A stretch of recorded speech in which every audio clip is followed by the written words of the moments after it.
Get everybody to take their seats. We can get started. Well-behaved crowd this morning. I just stood here and everybody started sitting down and got quiet. Well, good morning and welcome to the Partnership to Fight Chronic Disease Forum, a common sense approach to solving complex health issues. And welcome to the beautiful city of San Jose.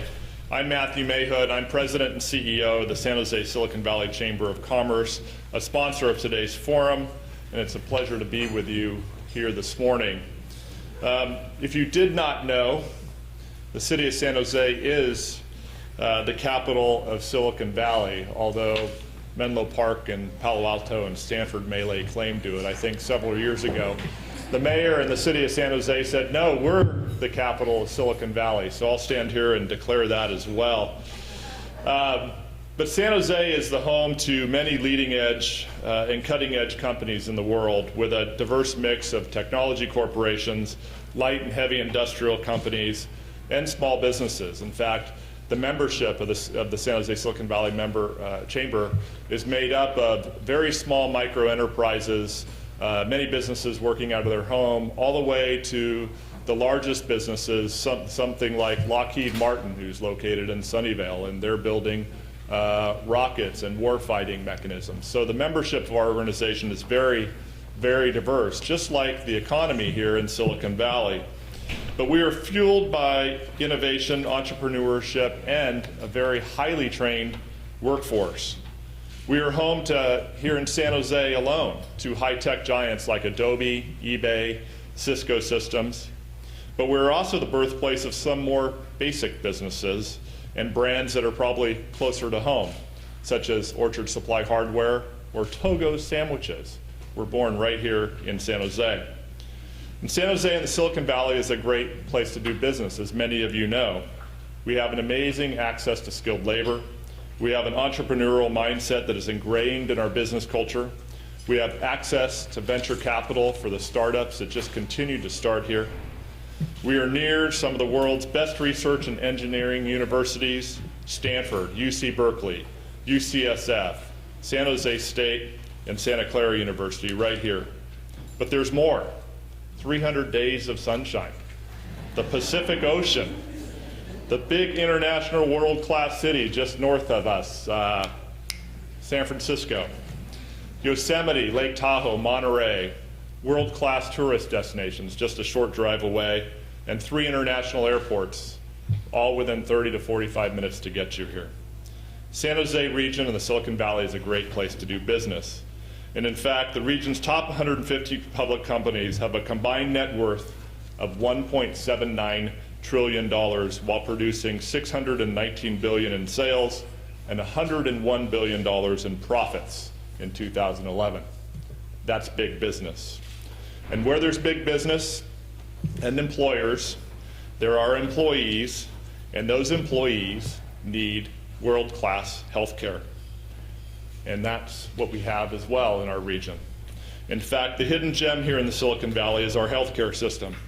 It is not talked about much because, well, right here in the city of San Jose, as the city of San Jose lives in the shadow often of the city of San Francisco, the healthcare industry lives in the shadow of technology, manufacturing, and scientific industries that thrive in the Silicon Valley. But healthcare is big business in the Silicon Valley. In fact, healthcare and social services are the 3rd largest private sector employer in Santa Clara County. And to be more specific, the combined operations of the hospitals in the Santa Clara County create an estimated annual economic impact of $14.3 billion annually. And this sector has been growing in recent years, unlike many other sectors. As our region's demographics change, we all start to live longer, the demands on the system will become greater, not only for those that have health care coverage, but especially for those who are not covered by an employer's plan and fall into a growing category, the uninsured and those who suffer from chronic disease or illness. These people will need treatment. That is why we're here today and why today's topic is so relevant. Thank you for coming to San Jose today. I hope you have a wonderful forum and you enjoy your speakers. So without further ado, I'd like to introduce your next speaker. He is the Master of Ceremonies for today's Forum on Chronic Disease, Dr. Kenneth Thorpe. He is the Executive Director of the Partnership to Fight Chronic Disease. Dr. Thorpe is the Robert W. Woodruff Professor and Chair of the Department of Health and Policy Management in the Rawlings School of Public Health at Emory University, Atlanta, Georgia. He also co-directs the Emory Center on Health Outcomes and Quality. Dr. Thorpe was a Deputy Assistant Secretary for the Health Policy in the U.S. Department of Health and Human Services from 1993 to 95.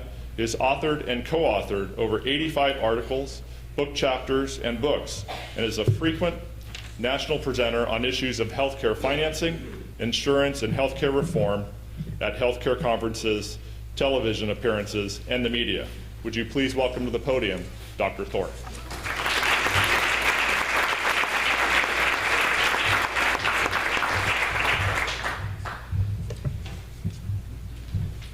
Good morning, everybody.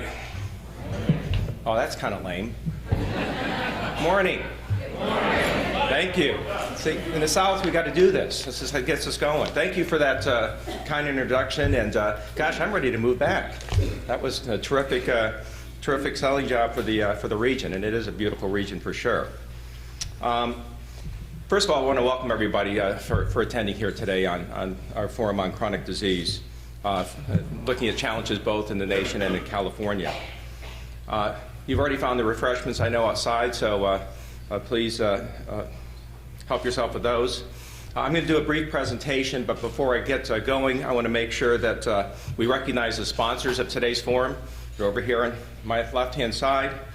I want to thank the Bay Area Council, the Buck Institute for Research on Aging, the California Chronic Care Coalition, California Partnership for Access to Treatment, KGO Radio, Pharma, San Jose Silicon Valley Chamber of Commerce, the San Jose Mercury News, and Silicon Valley San Jose Business Journal. So thank you all the sponsors who helped make this all possible. Now if I can negotiate this little thing, we'll go ahead and get this presentation started. This is just really going to frame sort of the issues and some of the challenges I think that we face, both in terms of improving the health of the population, but also in terms of how do we address the issue of rising healthcare costs. And let's just lay out some simple facts. We all know that the prevalence of obesity in this country has doubled since the early 1980s. It stands at about 35% today. So that doubling of obesity in the country by itself accounts for about 10% of the growth in healthcare spending. Why? Because along with obesity has been a dramatic increase in the prevalence of diabetes, hypertension, hyperlipidemia, and other related chronic healthcare conditions. Second is that about 84% of what we spend in healthcare is linked to chronically ill patients. Yet despite that high number, many of our health plans, whether it's in Medi-Cal or private health plans, and in traditional Medicare, really I don't think does a very effective job in coordinating healthcare services for those patients. And as I like to say, it's always useful in these discussions about health reform to put a clinical face on the patient that's really driving much of the spending. So if you want to think about who it is, it's a overweight adult who's a hypertensive diabetic with bad cholesterol, a pulmonary disease, asthma, back problems, and is depressed. That's our patient. On multiple medications, seeing multiple physicians, and really none of it is very effectively coordinated. Third issue is that we have low rates of disease detection. I mean, one of the keys here is to make sure that we're detecting disease early enough so we can actually clinically intervene to make sure that we're working with patients to keep them healthy. So I use the example of diabetes a lot. We have 25 million diabetics in this country, yet we're only diagnosing and treating about 72% of them. Well, what are the real opportunities? I've already said sort of two facts I think that are important. One is that rising rates of chronic disease are a key driver of rising healthcare spending, and that 84% of what we spend in healthcare is linked to patients that have multiple chronic healthcare conditions. So there are a lot of opportunities because many of these conditions are potentially preventable. And we want to talk about some of the opportunities in a minute. So here's three things that we could be doing right now. And I've been talking a lot about finding ways to sort of take best practice approaches to prevent disease, and you'll see in a minute, do a better job of detecting disease and managing disease, and actually implement those approaches. So we need to me, quickly transition from a pilot mode to an implementation mode. And I'm going to give you some examples of interventions that we know that work. I think our main challenge as a community and as policymakers is find ways to scale and replicate these best practice programs. So here's 3 or 4 things we can focus on. 1, Medicare is going to spend an enormous amount of money over the next decade on readmissions to hospitals that we could potentially prevent if we actually had a delivery system that engaged patients post-discharge and worked with them to keep them healthier. It's about $500 billion over the next decade due to these potentially preventable readmissions. Medicaid certainly faces the same set of issues, particularly in working with patients that are low-income, disabled, dual eligibles. So there's a lot of opportunities to do a better job there. The third issue, and I know California is one of, I think, the emerging leaders on thinking through the design and implementation of exchanges. But one aspect of these exchanges that haven't gotten much attention is that while most people are talking about the components of what essential health benefits are, the inpatient benefit, the drug benefit, and so on, there's 2 other pieces of this that I think are essential. One is, what do we expect plans in the exchange to do with respect to prevention and care coordination? Those are 2 components of the essential health benefits. And I'm going to give you some ideas, I think, of some of the expectations that we'd want to have plans to provide in terms of both preventing disease and managing chronic health care conditions. Fourth is that there's a provision in the Affordable Care Act that for Medicaid that would allow states, if they use evidence-based health care teams to manage and work with chronically ill patients, that for the cost of doing that, the state of California would actually get a 90% federal match. So they get an enhanced match if they move in that direction. So there's a lot of things that we could be doing, I think, right now. So here's sort of the opportunities and challenges. Got to look at the right way here. So looking at 2 lines, which are almost the inverse of each other. The line on the top, which is going this direction, that's rates of smoking. So if you look at the early 1950s and 60s, we had well over half the population who are adults that were smokers. Today it stands at about 20–21%. Still too high, but certainly we've made a dent in smoking rates over a long period of time. The problem is if you look at the other line on the bottom, it's going in almost exactly the opposite direction. So that's the rising rates of obesity. And the problem is that a lot of the health benefits that we've gotten from reducing smoking rates, we're losing by rising rates of obesity and with the chronic health care conditions. So we want to make sure that these trends in cardiovascular mortality rates, which have declined over this time period, in part due to reductions in smoking, but also due to improvements in treatment, persist.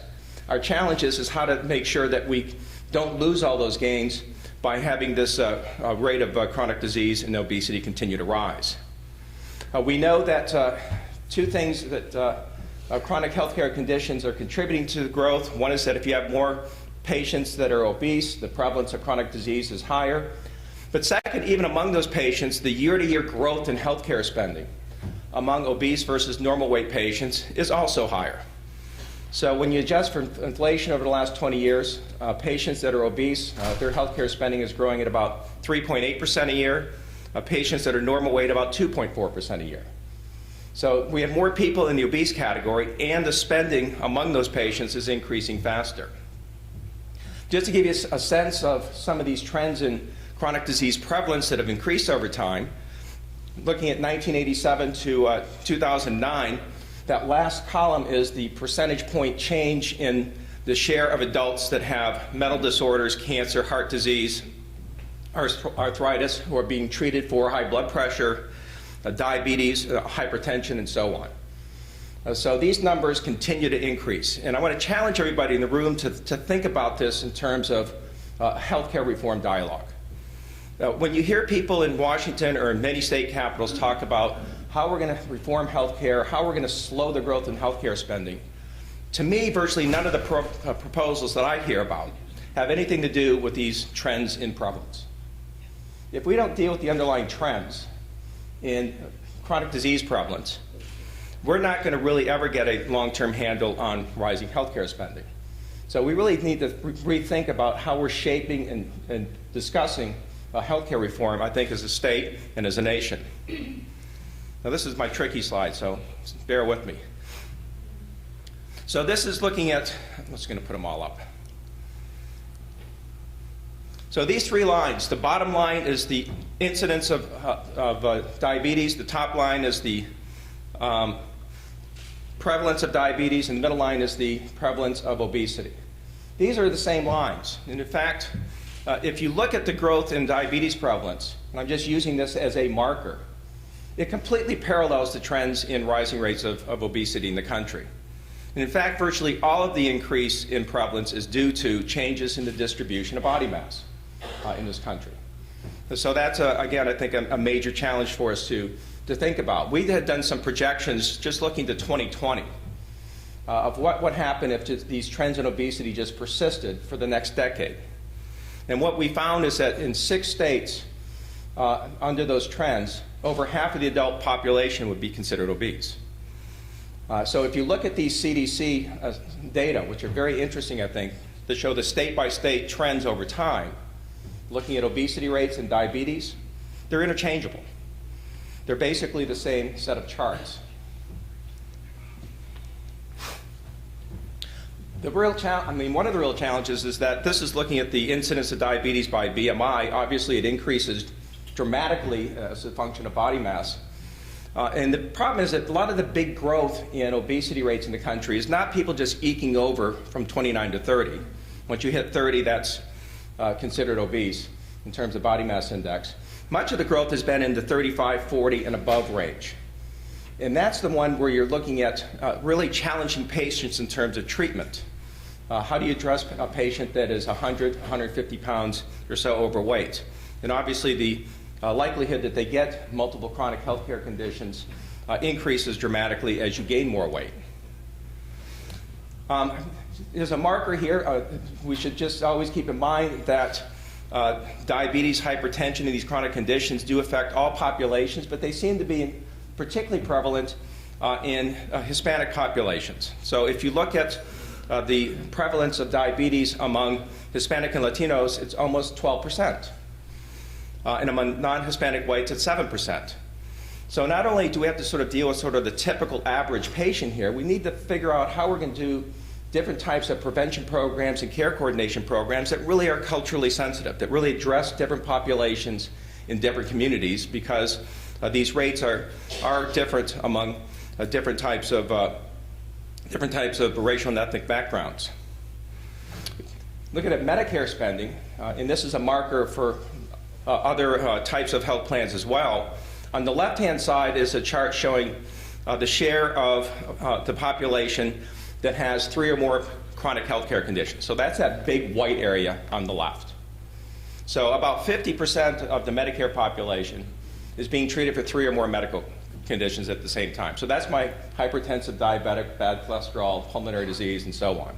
And they account for over half of the costs of Medicare program. This is pretty much the same that you'd see among dual eligibles for Medi-Cal and Medicare as well. If you look at the very bottom of the right-hand side, that's showing that 2% of spending in Medicare is linked to patients that don't have a chronic health care condition. So if we put it another way, in Medicare and among dual eligibles, about 98% of the spending is linked to patients that have 1 or more chronic health care conditions. That's where all the money is. So if you think about these strategies in terms of insurance benefit design or payment cuts to healthcare providers, that's really not a long-term strategy to deal with this issue. The long-term strategy we're going to see to deal with this issue is finding ways to keep this population that does have a chronic condition healthier and prevent the transition from some of the earlier markers of prediabetes and prehypertension so that they don't cross over those clinical thresholds. So we have 3 challenges, I think, in terms of what I think about as healthcare reform. Sure, expanded health insurance is a big component of healthcare reform. That's health insurance reform. As I think about healthcare reform, it to me is much more fundamental. And it deals with 3 issues. How do we do a better job of averting disease in the first place? How do we do a better job of detecting disease so we can intervene and really do things clinically earlier to patients and engage them to keep them healthier? And how do we more effectively manage patients that have 1 or more chronic health care conditions? And in most communities, we don't have systems in place that do any of these particularly well. There's certainly exceptions, but I think as a challenge, as a healthcare reform challenge, these three pillars, to me, are the foundation of doing healthcare reform. Now, it's true that I mentioned a lot of these conditions are preventable, that are chronic, but not all of them. So we just have to keep that in mind as we go through. But many of them that are cardiovascular related are potentially preventable.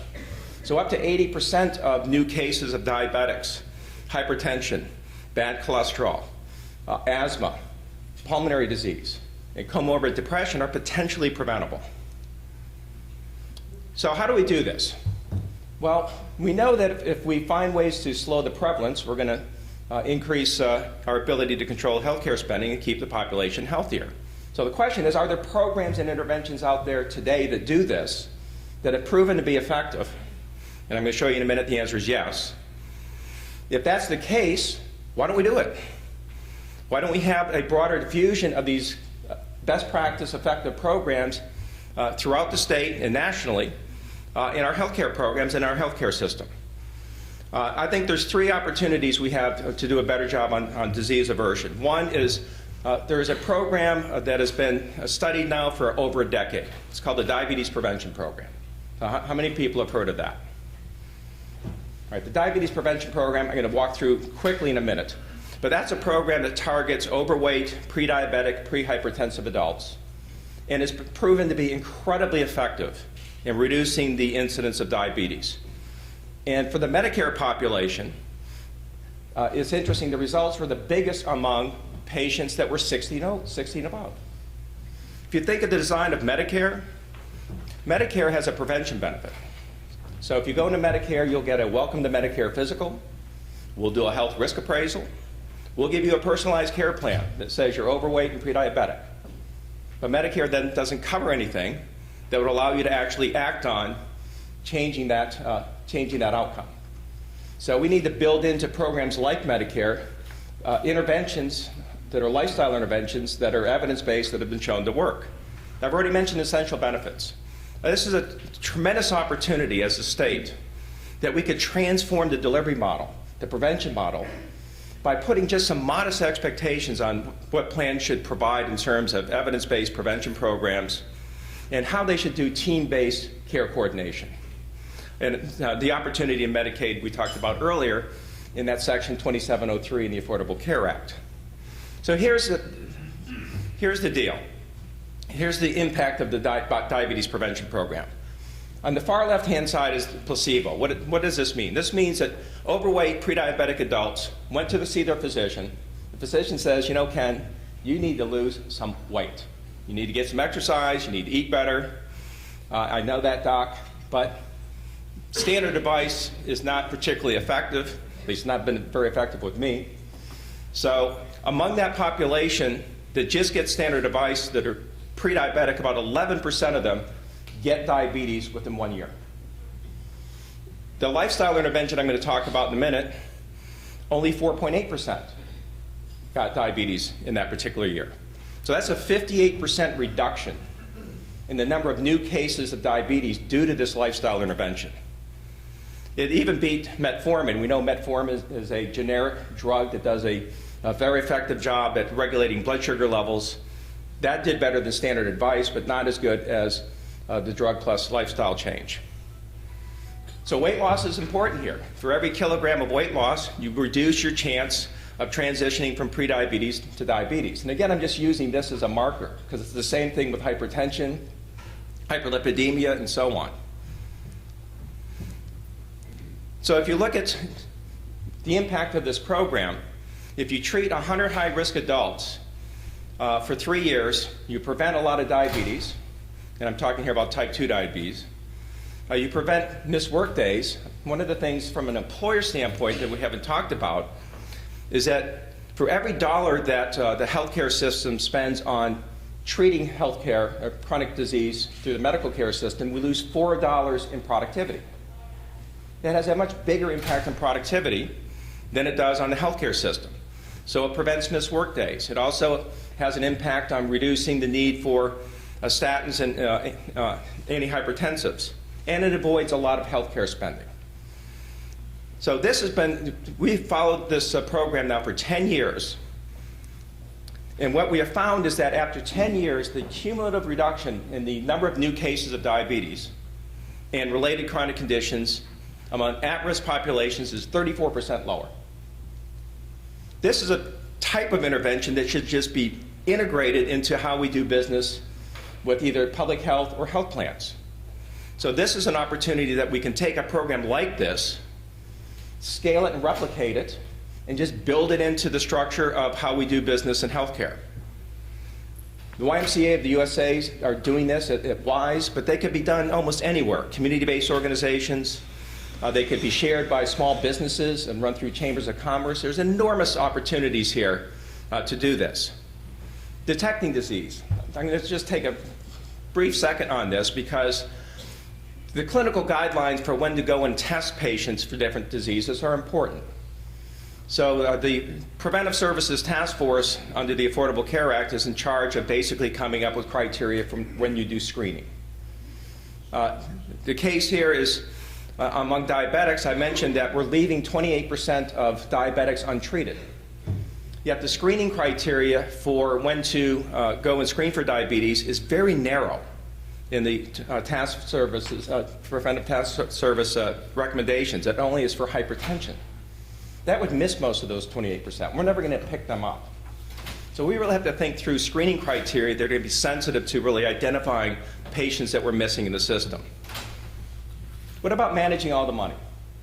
This is the mother lode of healthcare reform, both in terms of improving health outcomes, but also saving money, pulling costs out of the system. Now, I want to challenge you to think through this on the reform thing is that we need to pull costs out of the system. We don't need to just cut payments. That doesn't pull costs out of the system. We need to find ways to reduce utilization that we can prevent. And there's a lot of different models of care coordination that have been proven to be effective at doing this. I will talk briefly about healthcare teams. These are teams of nurses, nurse practitioners, social workers, mental health workers, pharmacists that work with provider practices to engage patients when they come out of the hospital, they leave the provider practice, and so on. Because if you think about it, that patient with 6 or 7 chronic health care conditions may go see their physician a couple times a year. They're spending maybe talking time with them a half an hour. What happens the remaining 364 days of the year? Where the real activity and action in terms of executing the care plan has to happen. Well, this is where these care teams can come in. We need to have a real discussion on palliative care models, not the goofy one we had during healthcare reform. This is an issue that is, I think, important to patients. It's important to give physicians time to talk to patients and their families about it. And the same thing with respite care. Well, do any of these care coordination models work? The answer is yes, but it depends on how they're designed. So, for example, we know that transitional care models, where you have a transitional care nurse working with patients post-discharge from the hospital, so that they're following the care plan, they understand the care plan, they're filling and refilling their medications as appropriate, cuts readmission rates in half. That should just be one of the things I think we should expect health plans to do. They can design it, but that would be a function that they should provide as part of being operating in the exchange. Comprehensive medication management. Who's managing all these medications that the patient's taken?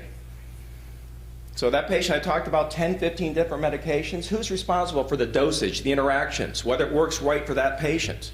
Really looking at this comprehensively as a whole person rather than just having a cardiologist look at it, a mental health worker look at it, and so on. So we need to build that into this. Coaching. Just working with people so they understand how to negotiate the system. Do they really understand what the physician said? Are they really following through with the care plan? And doing this in teams. Problem is that patients that have chronic health care conditions don't have just one, they have multiple. And they deal with both mental health issues, cardiovascular issues. And so we need to do this as a team. So implementation options, and let me stop here. I've identified 2 or 3 things that we could do right now. 1, the diabetes prevention program. We could scale and replicate that program nationally for less than $100 million. Not B, M. We should just do that. 2, I think that prevention, like the DPP and care coordination, should be a part of the essential health benefits. And we should put some structure around expectations of plans operating in the exchanges. Don't be overly prescriptive. Let them compete on it. But we need to put some meat on the bones there. I think this Medicaid option is a real important one and an opportunity for states to transform their Medicaid program. The DPP, we should include that as part of Medicare. It should be built into what we do with dual eligibles as well. And finally, I think we should work with private health plans, self-insured companies, and particularly smaller employers that really can't afford to put workplace wellness programs in because they're too expensive. But they can share with other small employers through chambers of commerce and others, programs like the DPP and other programs that have been proven to be effective. So let me just finish and then move on to the next speaker by just challenging us to say that we really can do something in terms of transforming our prevention and care coordination system. We just need to flip the switch and move away from pilot mode to implementation mode. And I think that's a challenge for all of us. So again, thank you for coming this morning, and I appreciate your attention. Thanks.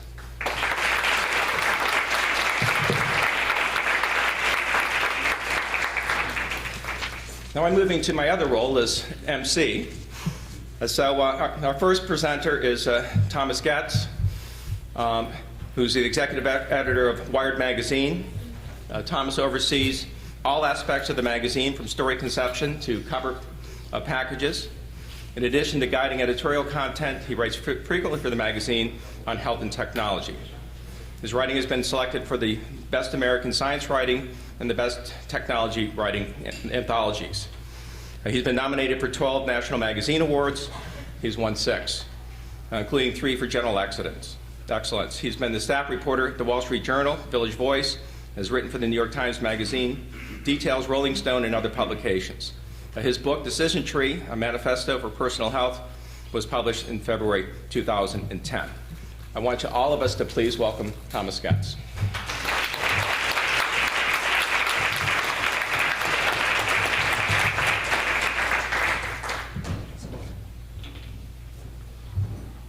So, thank you.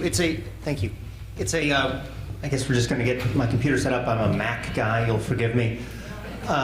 We're not so rare these days, but it's a pleasure to be here, especially not least of all because I am just based up in San Francisco. But I have a long family history in chronic disease. My father was a diabetes researcher at the University of Minnesota. My sister is a surgeon and does a lot of work with chronic care and colon cancer in particular. So I'm just going to go to the beginning. So it's fortuitous and lucky for me to talk to you guys because it lets me hammer on a couple things that I've been thinking about. And since the topic of my talk is about feedback, it's going to come through, which you will see shortly. The requisite thing here is that you give me feedback, and I know there's a panel that will discuss it afterwards, but I also want, we'll have a few minutes, there we go, we'll have a few minutes for questions at the very end. I want to start with just a story. One of my favorite things to go through stories is fancy, dramatic health studies.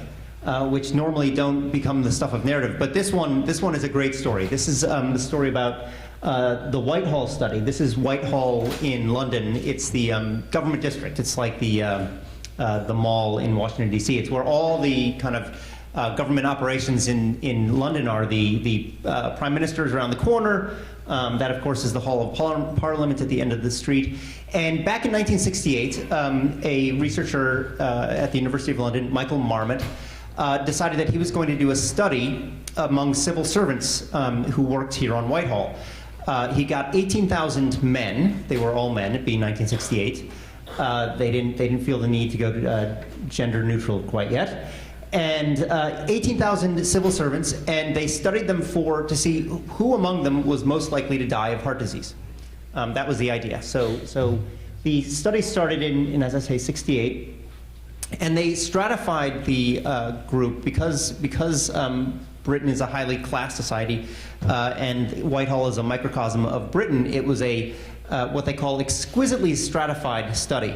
They had 5 groups of the population. There was an executive class, the kind of people who ran the departments, who were at the very top of the study. Then a professional cohort, then an administrative cohort, a clerical cohort, and at the bottom was the other. The other were the messengers, the janitors, the other people who kind of do all the work. So this was the study where they wanted to see again who was most likely to die of heart disease among these people, and they found at the outset that there was this amazing. Within a year, they had this very strong signal that the people at the top were living twice as long as the people at the very bottom. Within a year, this showed up. There was such actually prominence of heart attacks and heart disease among the lower classes that they were already seeing this stratification.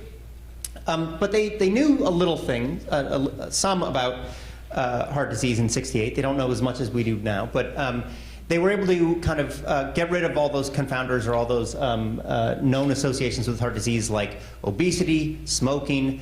They controlled for all those factors, right? So they took all of those factors out of the study, and they still had this signal that was people were dying at twice the rate. Before they controlled for all those factors, the discrepancy was 4 times. So once they took out smoking, weight, diet, things like that, they got this rate of twice. People at the top were living twice as long as people at the bottom, or people at the bottom were dying twice as fast as people at the top. And they didn't know what it was. As I say, they took every known association with heart disease out of the picture. And what they realized, what Dr. Marmot and his colleagues realized, was that maybe the thing that was going on was the fact that these people are at the top and these people are at the bottom. Maybe that was the factor that was actually affecting their risk for heart disease. What they called it was something they called control of destiny. That the people at the very top had all the control, right? They had every sense of any decision that they made was going to happen because they were the deciders, while the people at the bottom were subject to the decisions of everyone up and down the ladder. And so that notion of control was a very prominent and at the time very novel idea of what was a kind of contributor to health. They called it. They ended up calling it the status syndrome. But I prefer the other notion, this control of destiny phrase that they had, because I think it's incredibly telling whether or not we can actually give people that sense of control, right? That is the nub of disease and chronic disease in not just this country, but across the world. How do we give people a sense of control despite whatever place they may be on that social ladder? How do we instill in them a sense that they have a purpose in life and that they have a control in life? And if it's fully, if that sense of control is something that's going to double our risk, or in the obverse, reduce our risk by half, that's a pretty magical potion.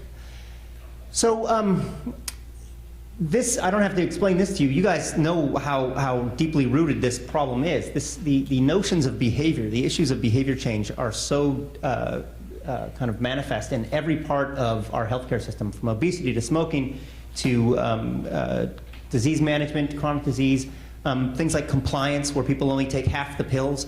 All of these things are behavioral. And that's why I think chronic disease is such a fascinating problem, because it's such a hard problem, right? It's so deeply rooted for most people, many people in our healthcare system. It's almost invisible because it's so massive and seemingly insurmountable, because it's just there at every turn. But can we actually chip away at it? Are there ways that we can address this problem?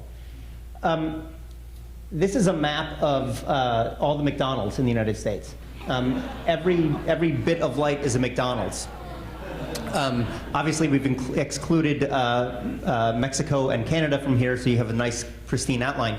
But this demonstrates how hard the problem is for all of you, because what this is a ecosystem, an environment that has been exquisitely engineered for our worst impulses, right?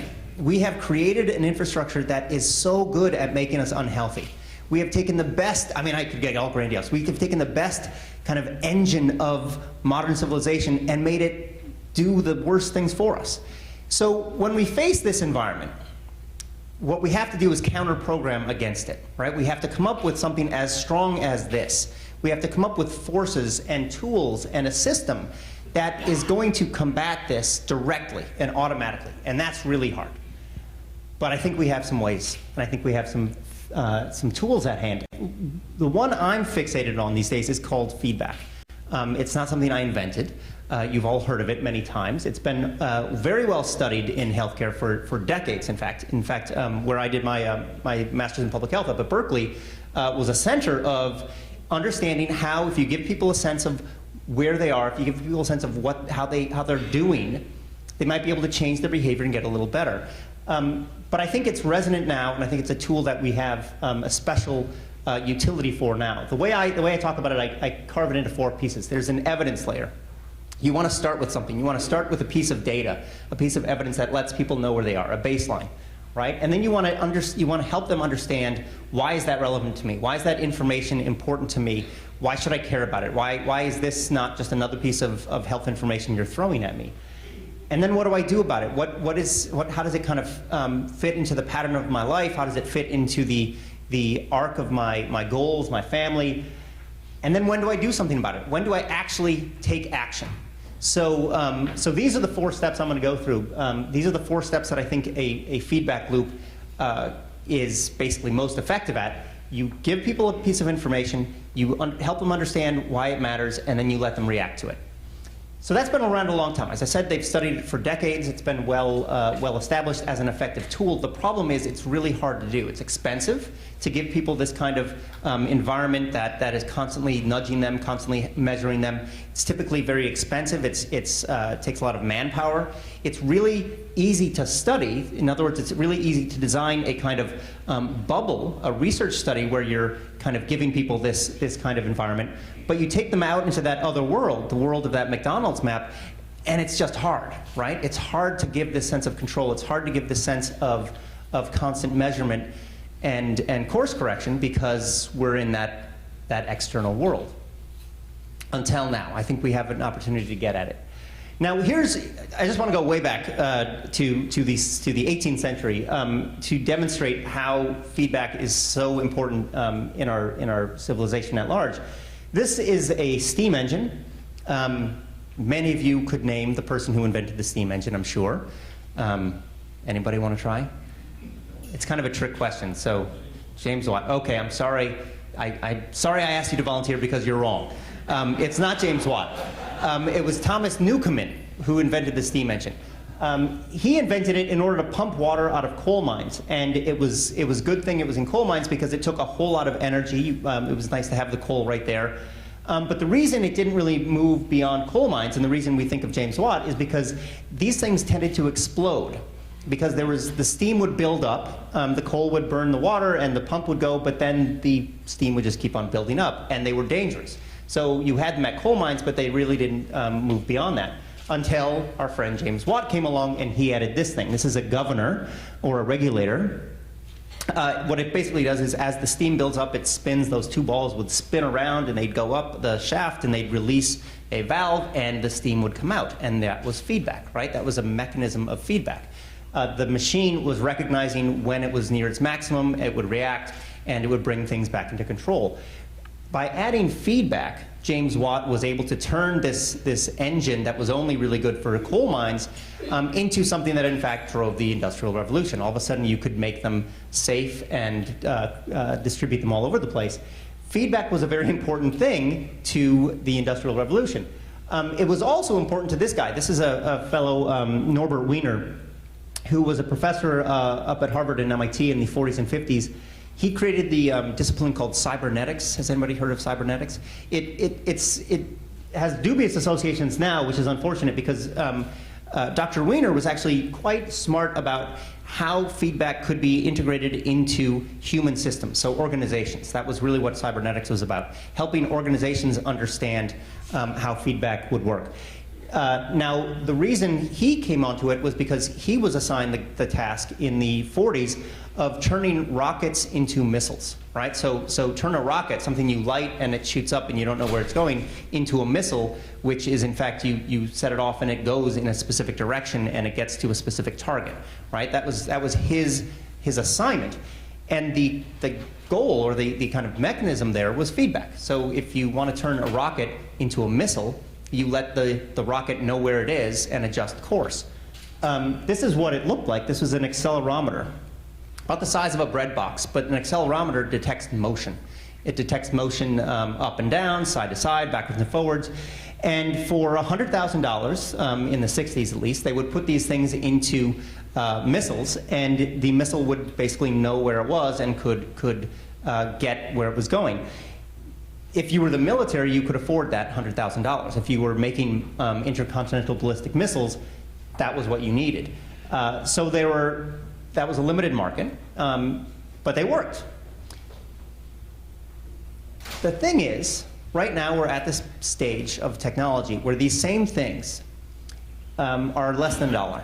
These accelerometers, things that detect motion, things that are able to give you a sense of where you are and how you're moving, they're incredibly cheap. And so you can start putting them in all sorts of things. In fact, I have 3 of them on me right now.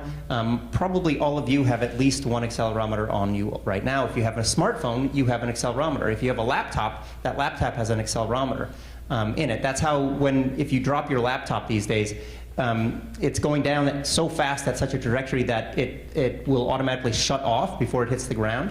That's because the accelerometer in there will detect the motion. The accelerometer is what helps your phone know all sorts of things that we'll get into.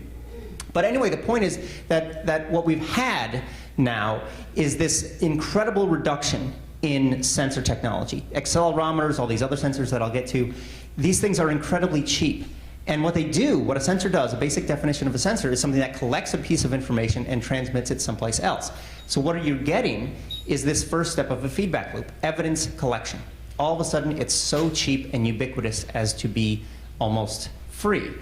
And so when you start to create an environment where you can measure things, when you can measure people, when you can measure people's actions, what do you do with that information? Oops, I hit the wrong button. So the key about evidence is once you start collecting it, you start wanting to collect more and more and more of it. This is all the sensors that are in our smartphones. So this is a Galaxy 3S, not an iPhone, but the list is the same. It has a GPS, which is a sensor, as you know how that works. An accelerometer, a light sensor, that's the sensor that detects when the phone comes up to your face and so the screen turns off. There's a gyroscopic sensor, that is the thing when you want to use the compass and you have to move it like this. And then the proximity sensor is the thing that detects the face. The light sensor is the thing that's attached to the camera. So here's what starts to work when you start to give this list of sensors to software developers, people who work in and around the valley. They start playing with these tools. They start playing with the data that gets generated, and you're able to come up with something like this. This is a free app that you can get in the App Store. There are thousands of apps like this, but this one is ingenious because it takes the light sensor and it turns it to something that Apple engineers never considered. You put your finger over that light sensor, and the sensor can actually detect the blood flow moving through your body, and it can give you your heart rate, right? So all of a sudden, you're able to create a piece of information that would have never existed before, that you would, in fact, have to go to the doctor's office to get. That's the world in which we live. It's free data. This is another kind of adaptation of the smartphone. This is a tool called LiveCore. This is an ECG machine, a fully clinically valid ECG machine.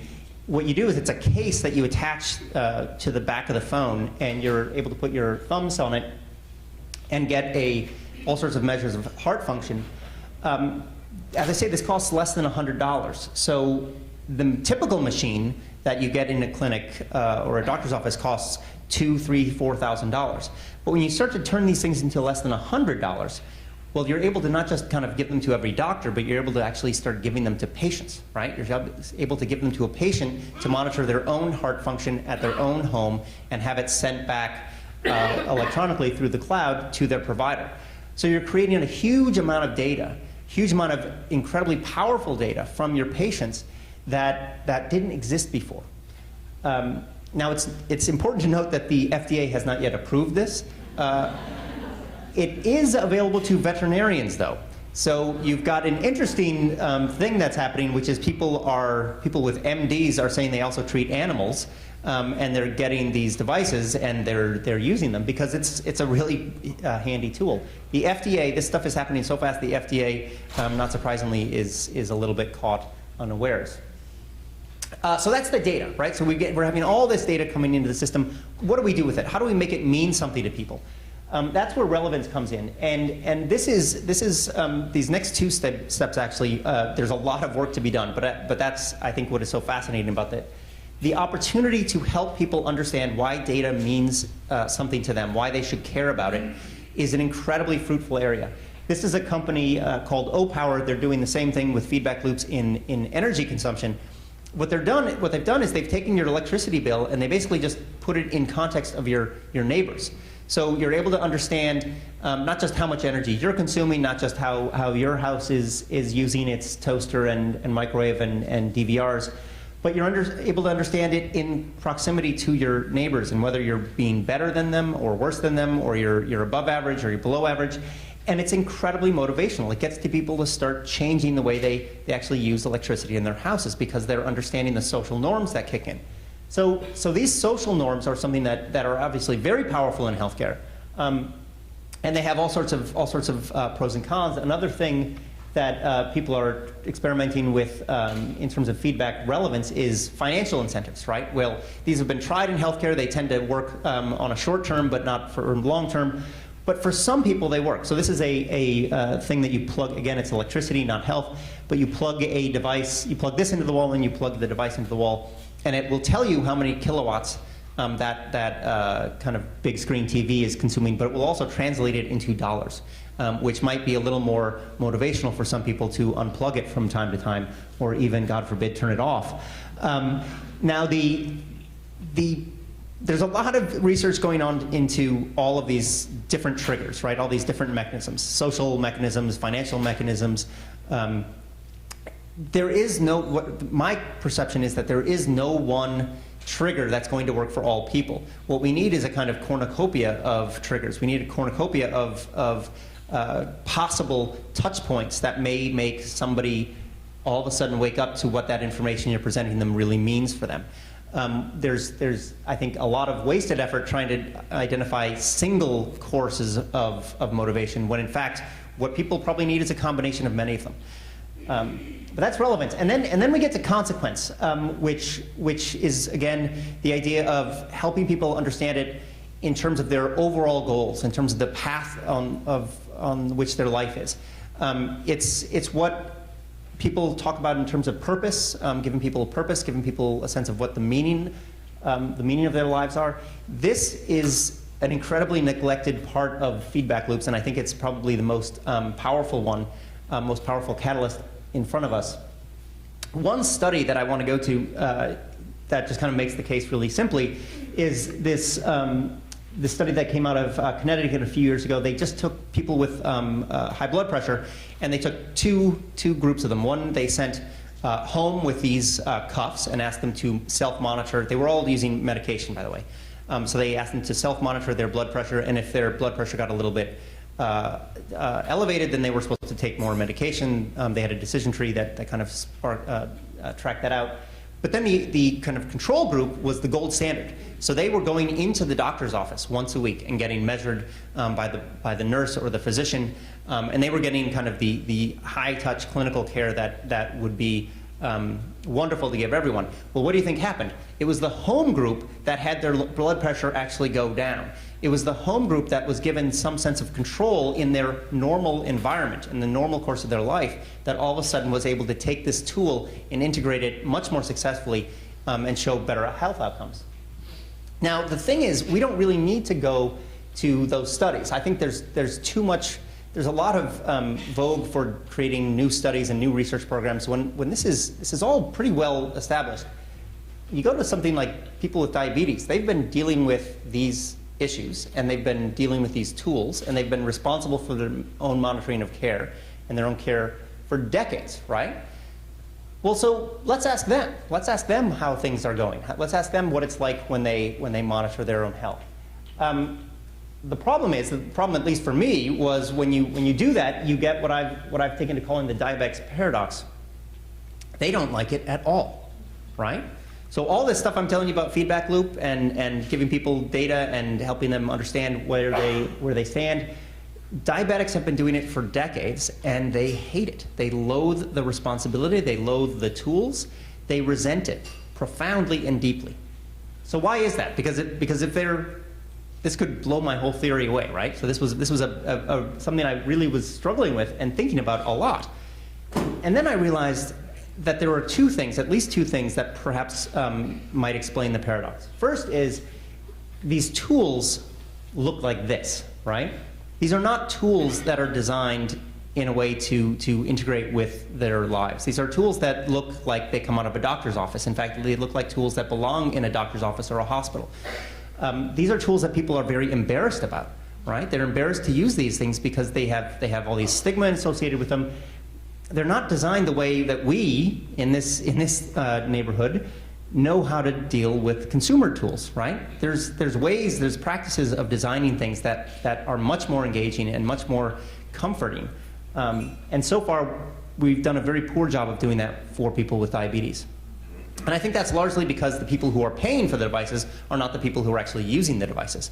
And that gets into all sorts of care and cost issues that we'll deal with. But the other thing that I think is at root of the paradox is that the whole environment of giving people these tools, the whole environment of why people should be using these tools is based on fear and anxiety.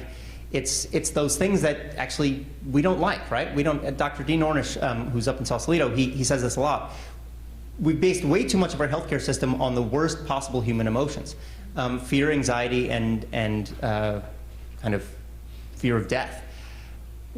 If we start to engage people with these tools and engage people with their health in a positive way, in the sense that actually this is where you stand and you can get better, or you can manage this successfully, you can cope with this, that's a much different way of engaging with a disease. That's a much different way of engaging with the capacity of people to deal with their disease.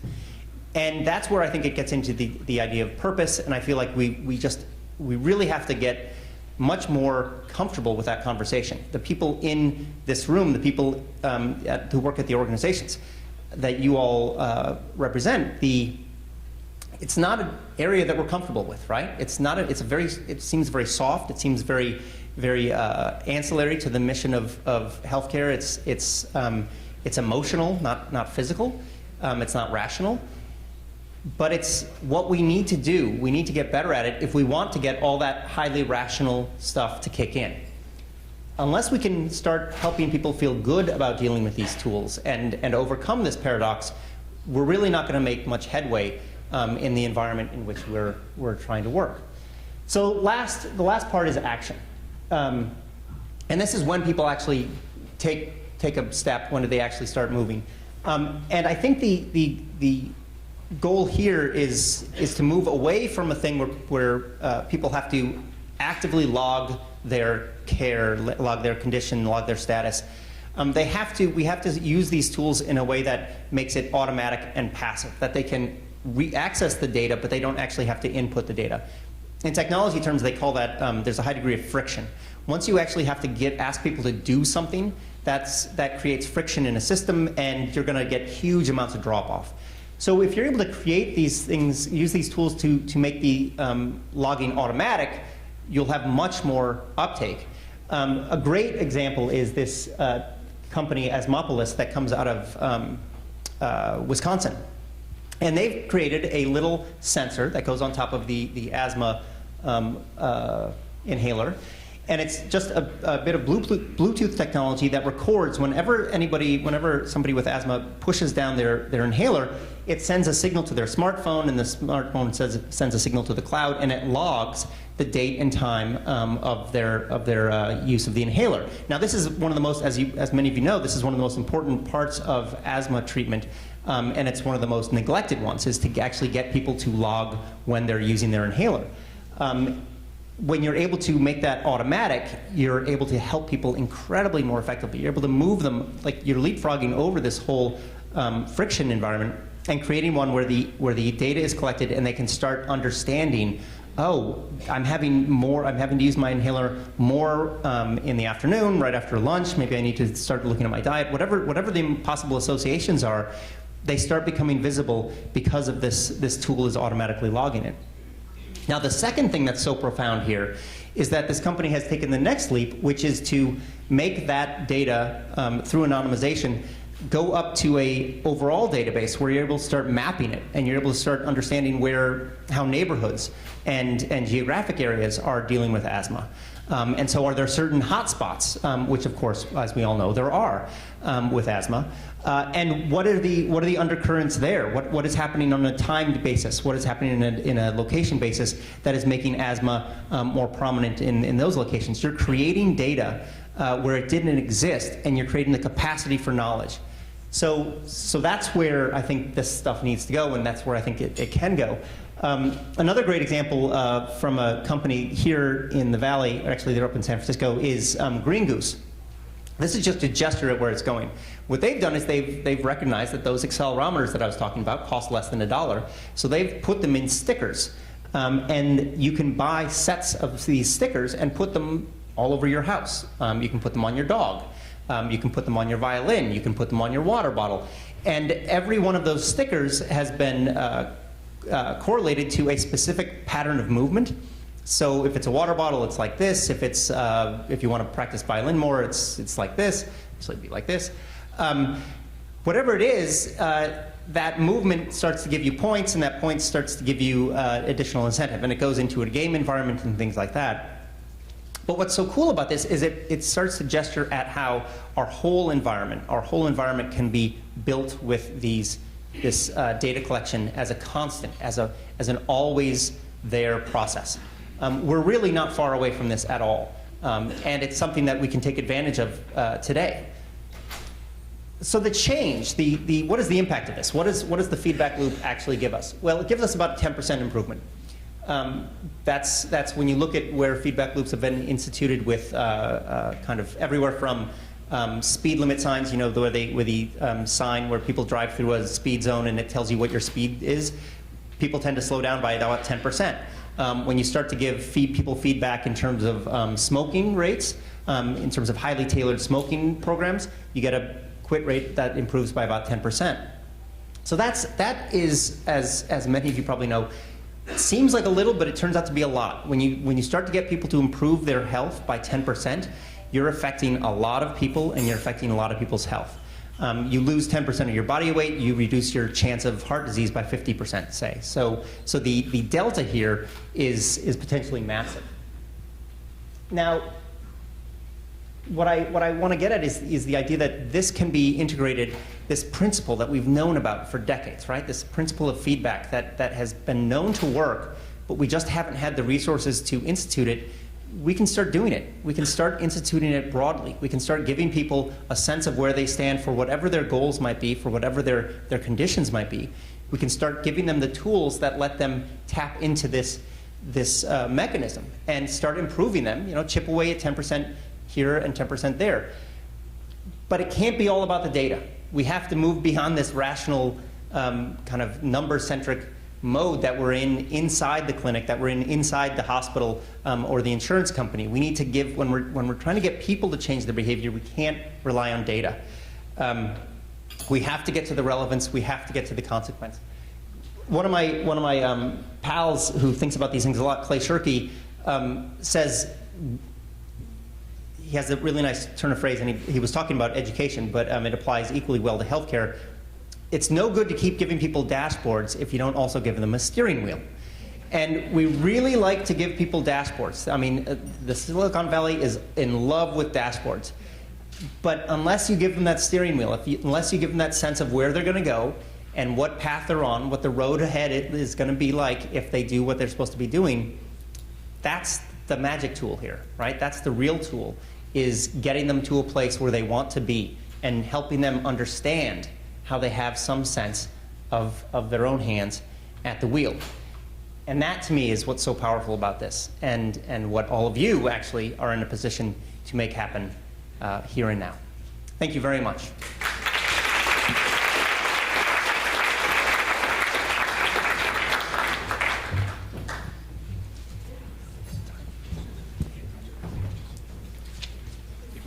Okay, we can, I guess if you have questions, we can do a couple minutes of questions. Unless you all just believed me utterly and completely. Yes?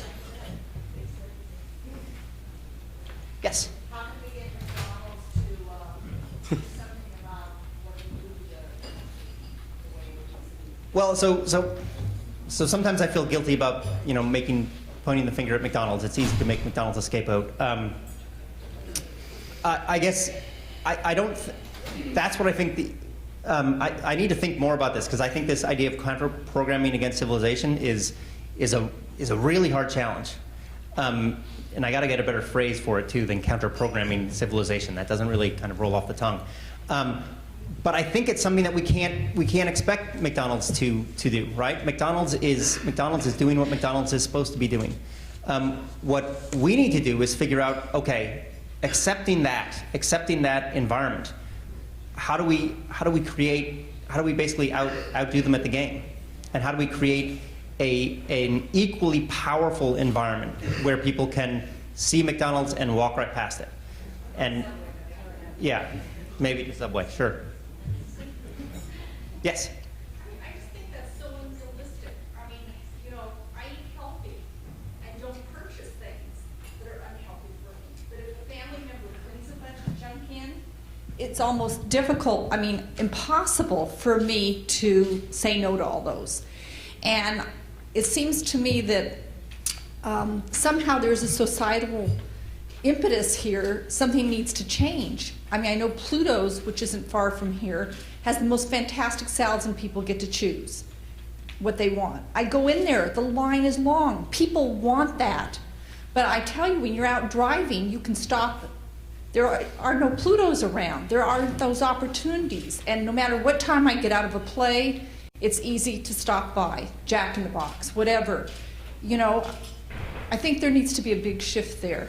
I think people will eat healthy if it's easily accessible and done well, and we have choice. Yeah, no, I agree. I agree absolutely. I think it is incredibly hard, and I think it is something that if you give people the choice, they're more likely to go that way. But I think one of the tricks is helping people understand that it's not an all or none proposition. That it's not if you decide to go to McDonald's, you haven't lost, right? I think that's one of the things about getting at the environment of fear and anxiety. We tend to talk about health as something you're either doing well or you're not. And if you go to McDonald's, we're not even going to deal with you. And the way I sometimes talk about it is micro choices, and we make a profusion of little choices throughout our day. Where we decide to park, how far we're going to walk, are we going to take the elevator or the stairs, and if we can get people to make better choices sometimes, then you're going to start getting that 10% thing to kick in, maybe become 11%.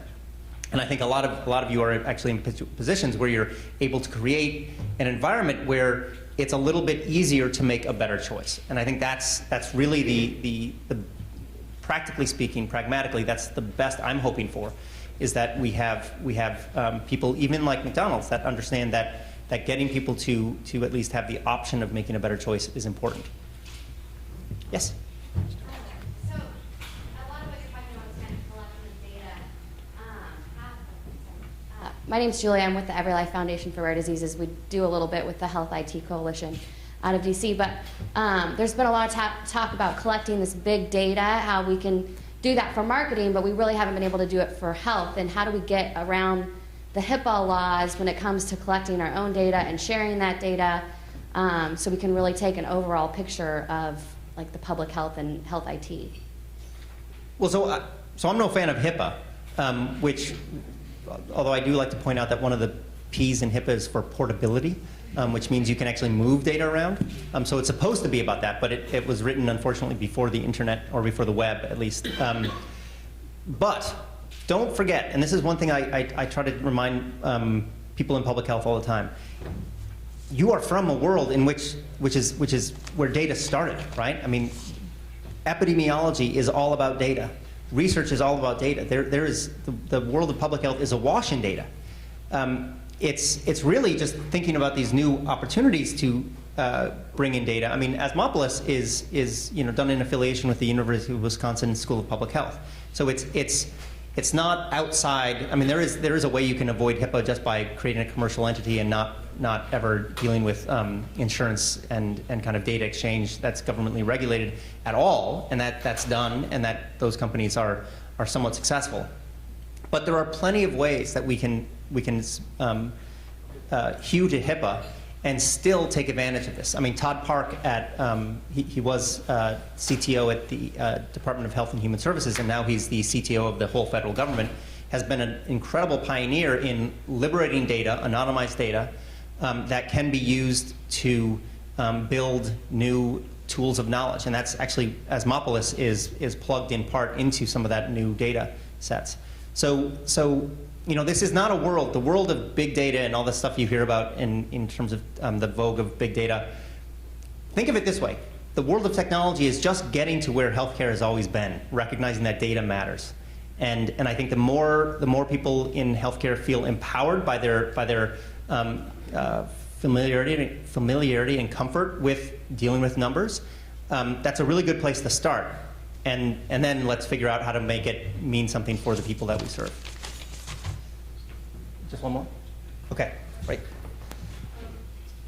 My name is Carol Stewart, and I'm a professional. Hi, my name is Carol Stewart, and although I'm a professional, I'm here as more of a patient. All this data is great, but I don't see how it can be applied to those type of chronic conditions or diseases which are not that common, such as neuroendocrine cancers, which Steve Jobs had. But when you read anything about Steve Jobs, you see pancreatic cancer. And although he had a form of it, he had a very different kind. Speaking of the NETs, or neuroendocrine cancer tumors, there are many other types. How can this data be applied when physicians don't even know about this, misdiagnose these diseases and so-called orphan diseases, which affect thousands of people every year, and the patients have to run around all over this country to get the right treatment? And the insurance companies, who are represented today, don't even acknowledge, in many cases, is important. I particularly like the consequence component of this, because if you think about it very quickly, if you look at smoking, HIV/AIDS is two other examples of underlying causes of different types of healthcare condition. We had a real sense of urgency to deal with smoking and HIV/AIDS once we understood the clear links between smoking and cancer, and early on with HIV/AIDS and death. And the issue around some of these issues of obesity and so on seem less immediate. So I think we need to find new ways on the consequence side to really have a sense of urgency, to really address some of these issues. So thanks for that presentation. We're going to move on to our next segment of the program, a moderated discussion with some of the state's leading healthcare experts. Our moderator today is Susan Denser. Susan is the editor-in-chief of Health Affairs, a terrific journal. It is the leading health policy journal in the country. I'm proud to be on the editorial board of Health Affairs. It's a peer-reviewed journal founded in 1981. Susan is certainly one of the nation's most highly respected health and health policy journalists. She's on-the-air analyst on health issues with the PBS NewsHour. She's a frequent guest and commentator on NPR, This American Life, The Diane Rehm Show.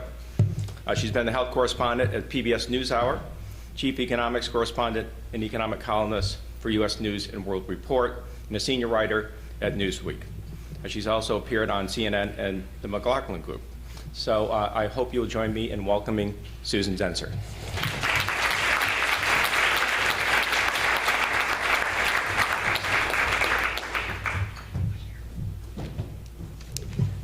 Thanks so much, Ken, and good morning to all of you. And may I ask our panelists for the next session to go ahead and come up and join me here on the stage, and we'll get started right away.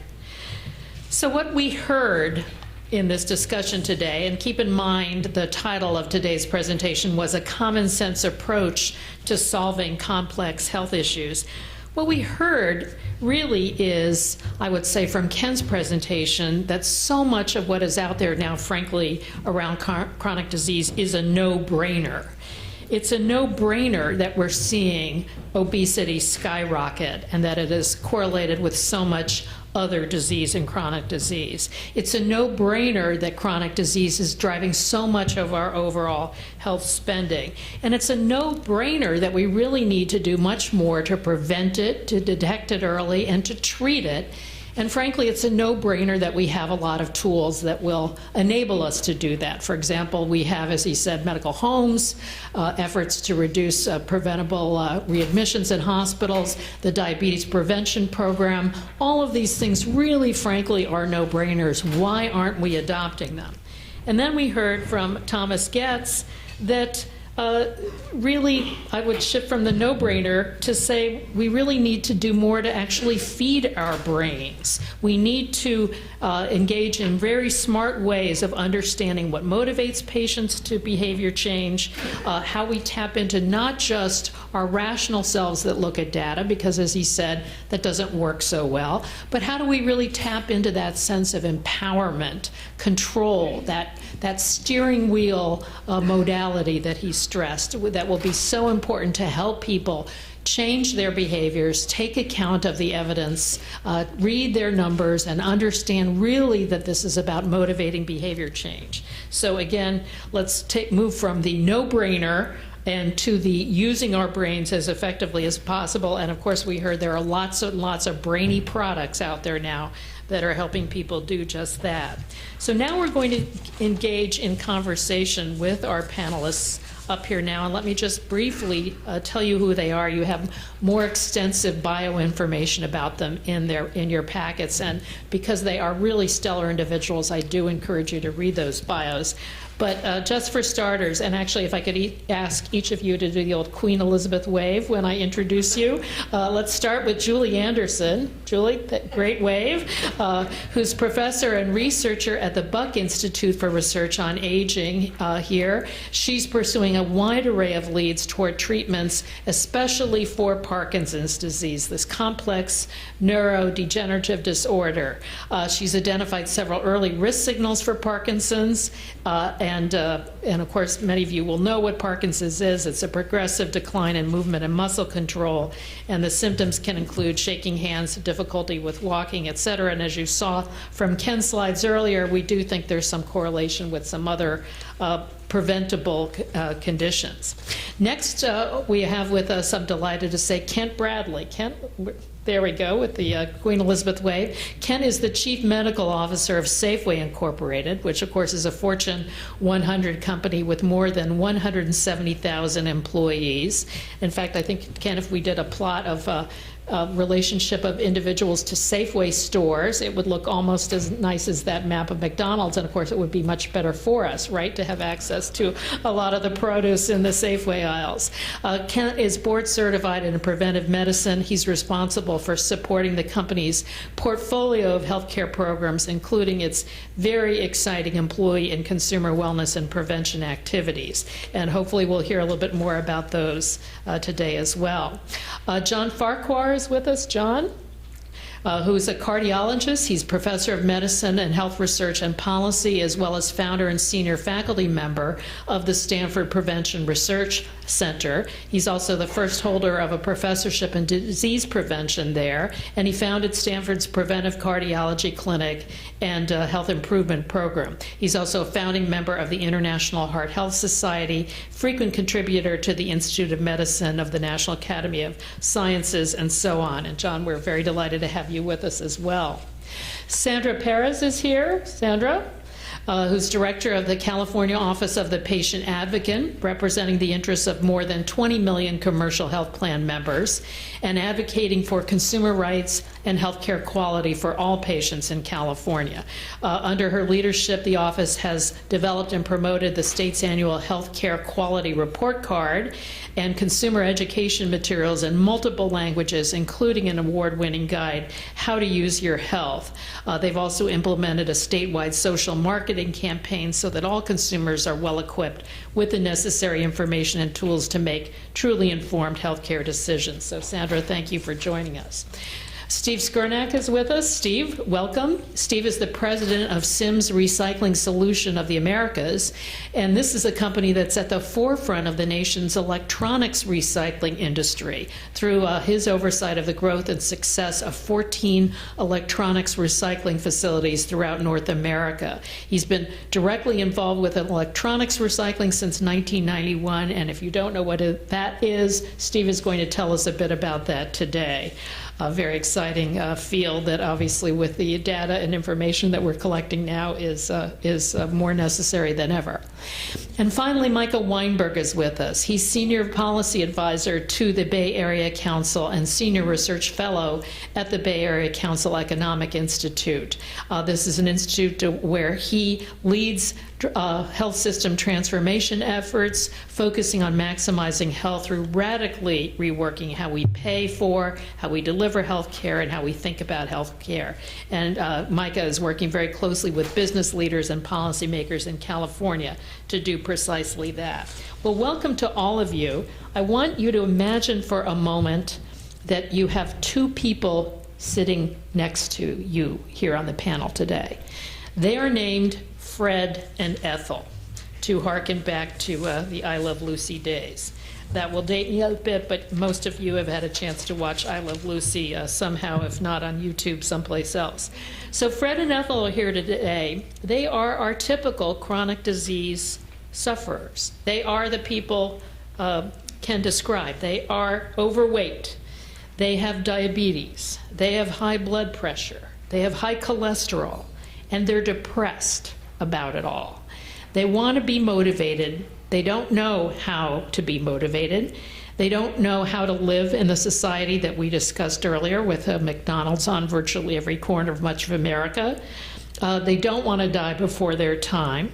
And what I want to ask all of you today is, let's start to talk about what resonated with you from our first two presentations this morning, and what do we do to help Fred and Ethel? What is the most important thing for us to do as a culture, as a society, as a group of people who care deeply about improving health and health care?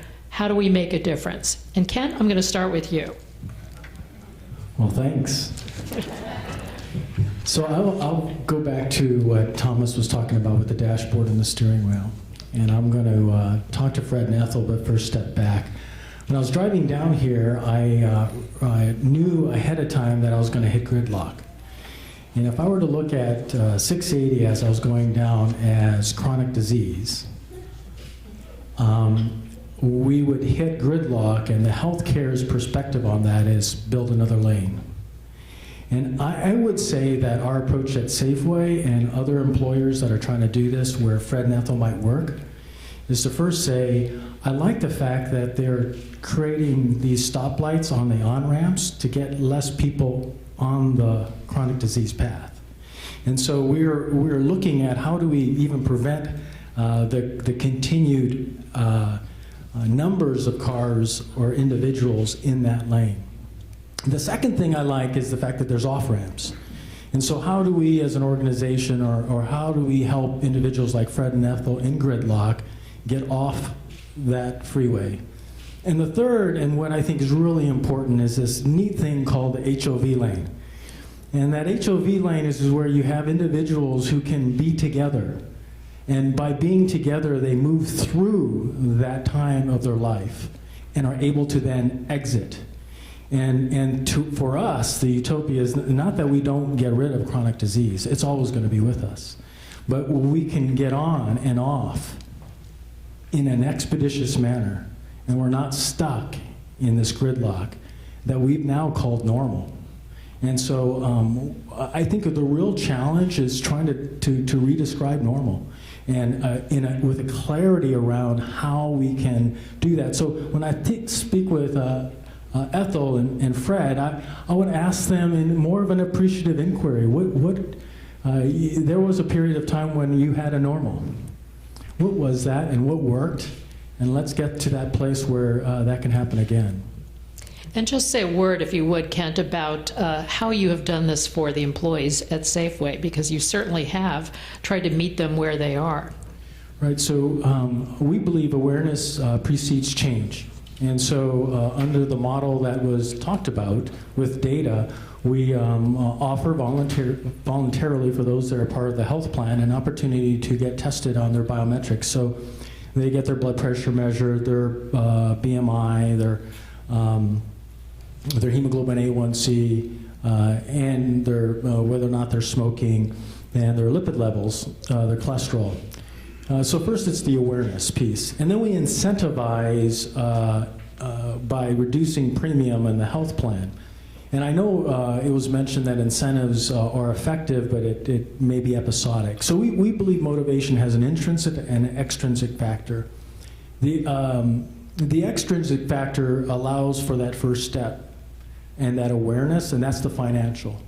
But to be sustainable, there has to be an intrinsic aspect of it. So we also incentivize individuals to stay on that through a host of wellness-related activities that are group-like, gaming-like, and hopefully fun.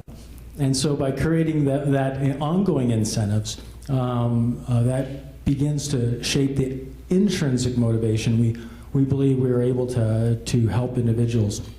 So it starts with biometrics, financial incentives, a multitude of programs that help individuals stay on the path, that leverages things like social networking and other influences and then we also give from a financial, if you are able to finish the year and then get retested and show improvement, like a 10% drop in weight, if you happen to be a BMI over 30, we actually give you 100% of that premium rebate. So there's that incentive at the end that really is helpful. So incentives has been a big part of it, and really creating that culture, that norm. And we have had some great results. In a cohort of individuals, just real quickly, cohort of individuals from 2008 to most recently, the average of that cohort, their average weight actually decreased for the entire cohort. And all their biometric parameters actually improved. So we're showing some change. Great. So, John, your message to Fred and Ethel, and Fred and Ethel, of course, standing in for so many in our society suffering from chronic disease. What I'd like to do is pick on Fred and take this into what Mr. Goetz told us about control. At Stanford, we have a worksite health promotion program for the staff and faculty, and this has been going on for about 25 years.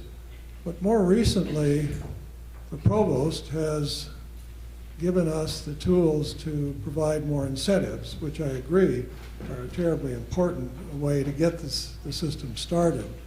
But let's put Fred on the bottom of the employee. Of course, in the United States, we don't use the word class, but he is blue collar.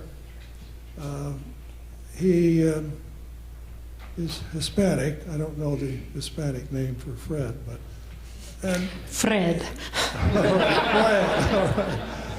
He works hard. He has a long commute. Well, what happened about a year and a half ago is individuals in his category were recognized in our worksite health promotion program is needing more attention. So what happened is that one of the people in our center took on this task and organized that group, made them feel welcome, modified the health risk appraisal to fit their language and social preferences, and set in motion something that made it easier for them because they were having the hardest time of all of the Stanford employees. The Freds in the world were having the hardest time using what had been available more generally for the entire population. I think it's about 9,000 people. Incidentally, the Santa Clara County's, I think the Stanford University's employees represent a certain large proportion of the total employees in Santa Clara County, but that's another story. In any case, it's a big organization. So the Freds of the world were being left behind. Now, one of the things that happened, how many of you know John Arriaga? Have heard of him? All right, well, he fortunately has chosen Stanford as the recipient of some of his economic largesse. And he provided the funds to build a basketball court in a convenient area for our Freds. And the gratitude, not only the basketball court, but all the other things that were offered to them, the gratitude that Fred had for this program is really astounding, and the persistence of improvement is continuing. And I think, Dr. Bradley, it's due to not only the incentives, but also the recognition of the special needs of special groups. So Fred is doing much better, and what he has done too is he's brought some of these things home, and Ethel is struggling, but Ethel is getting better too. So that's the, oh, incidentally, we heard about control, and we heard about the low level of control that people in the blue-collar categories have. So this can tie in to the control issue as well, in that Fred now feels that he has much more to say about how his life is going to go. He feels empowered, he feels gratitude, and the affection that he has poured out to the person who organized this is really remarkable to see. So it's a happy story. I think it fits with the desire for implementation of things that we know how to do. The question is how to make it happen, how to make it generalizable, how to make it extensive. And so I hope this happens for all the Freds all over the country. Great. Well, thank you so much. So, Julie Anderson, we know, as Ken presented in his data, we know there's a correlation between a lot of these issues that plague the Freds and the Ethels of the world with other neurodegenerative disease. We know there's a correlation now between cardiovascular disease and Alzheimer's. And you're the Parkinson's expert. What do you tell Fred and Ethel about their risk for Parkinson's? And more broadly, how do you think about attacking their concerns from the standpoint of your basic research in this field? Yeah, so definitely I'm the person on the panel who can sort of address the basic research angle. At the back, it's a freestanding nonprofit institute that's really completely devoted towards the study of aging and age-related disease. And I think the core mission is really towards understanding those conditions and developing new therapies and hopefully moving those towards the clinic. And part of that is really towards early diagnosis and prevention in terms of Parkinson's disease. By the time most people come in for diagnosis of Parkinson's disease, they're already having motor symptoms, and they're already well progressed in terms of the disorder. So really having the ability to diagnose the condition at an earlier stage so that we can start treatment as early as possible is something that I think the research has really gravitated towards, because most of the medications for Parkinson's disease are things that are really dealing with symptoms and things far down the road as the disorder is already well developed. But I think in terms of basic research, something that's become very important to institutions like the Buck is really disseminating the information that we're generating in terms of the basic research and prevention and therapy and treatment, is to be able to disseminate the large amount of information that's out there in a sensible manner to the public, to really try to help interpret some of that information and work towards that. And that's something that really the Buck has become interested in the last year or two. How can we serve to really translate that information for the public and help people make choices? Because I think this issue of having some control and helping people feel more empowered about all of the information that they're getting from research is something that is very important to us. And what would you say to Fred and Ethel about their risk for Parkinson's disease? Yeah, so something that the Institute, so I think to date a lot of the research on chronic disease, age-related disorders, we tend to treat diseases, or we have in the past tended to treat diseases as single entities. And I think there's been a growing appreciation of this idea of comorbidity, that people over 65, something like 50%, have not just one chronic disease, but a number of chronic conditions, and sort of understanding the basic processes that contribute to that. What is it about aging itself that makes people not just more susceptible to Parkinson's disease, but also to cardiovascular disease, and how are those interrelated? And if we can kind of get to the core of understanding how aging is impacting on sort of a disparate number of conditions and are treating at that level, that maybe we're going to be able to deal with not just diseases as single entities, but as things that are influencing one another and impacting on one another. So that is something in the aging field, the idea of looking at aging itself, and the idea that there's an interrelationship between these chronic illnesses. And do you think it's healthy aging or sick aging? Yeah, I mean, obviously, the emphasis, I mean, I will say 20 years ago, a lot of the emphasis in basic aging research was on lifespan extension. So a lot of research was towards increasing lifespan. And I think over the course of the last decade or so, there really has, the dialogue has changed to less of an emphasis on lifespan to an emphasis on health span. So this idea of healthy aging, and this idea that there may be sort of a finite lifespan, 120 years, let's say, but what we're really working towards is not getting everyone out to 120 years, but allowing everyone to live a healthy lifespan up until that time period. Great. Well, thank you.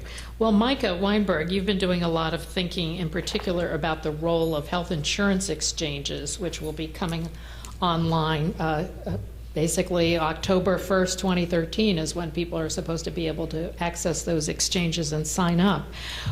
How do those connect to the reality of Fred and Ethel? Well, I've been sitting here hoping that I don't need to know anything about Fred and Ethel to answer this question, as I've never seen an episode of I Love Lucy, but I'm just assuming that they are. I'll send you a link. Folks. I'm just assuming they're, fairly sick, fairly old folks, but not old enough for Medicare because they're still in these health benefit exchanges. And I'm concerned. I mean, I should say, I worked hard to help pass the exchange law. I'm generally a supporter of healthcare reform. But I should also be carrying around a big bucket of cold water everywhere I go because, as Dr. Thorpe mentioned, we are moving from pilot time to implementation time. And there are a lot of things about the way in which we're implementing specifically the health benefit exchanges that make me very concerned that we're not putting in place the best evidence of what we understand about what works for chronic disease management. And there are just a whole host of areas here. Largely the products on the exchange are built on a fee-for-service framework. And I'm pretty convinced that as long as we remain within a fee-for-service framework where we're largely paying hospitals and doctors for the number of things we do to people, we are never going to get a handle on chronic disease in this country. It's not an issue of now having a fee for the service of managing chronic disease tacked on to all those other fees. Because if we provide the same financial incentives for hospitals to fill their beds, for doctors to do whatever it is that they're doing to folks, we are not going to move towards a society in which we keep people healthy if it's going to destroy the economy. That's just not going to happen.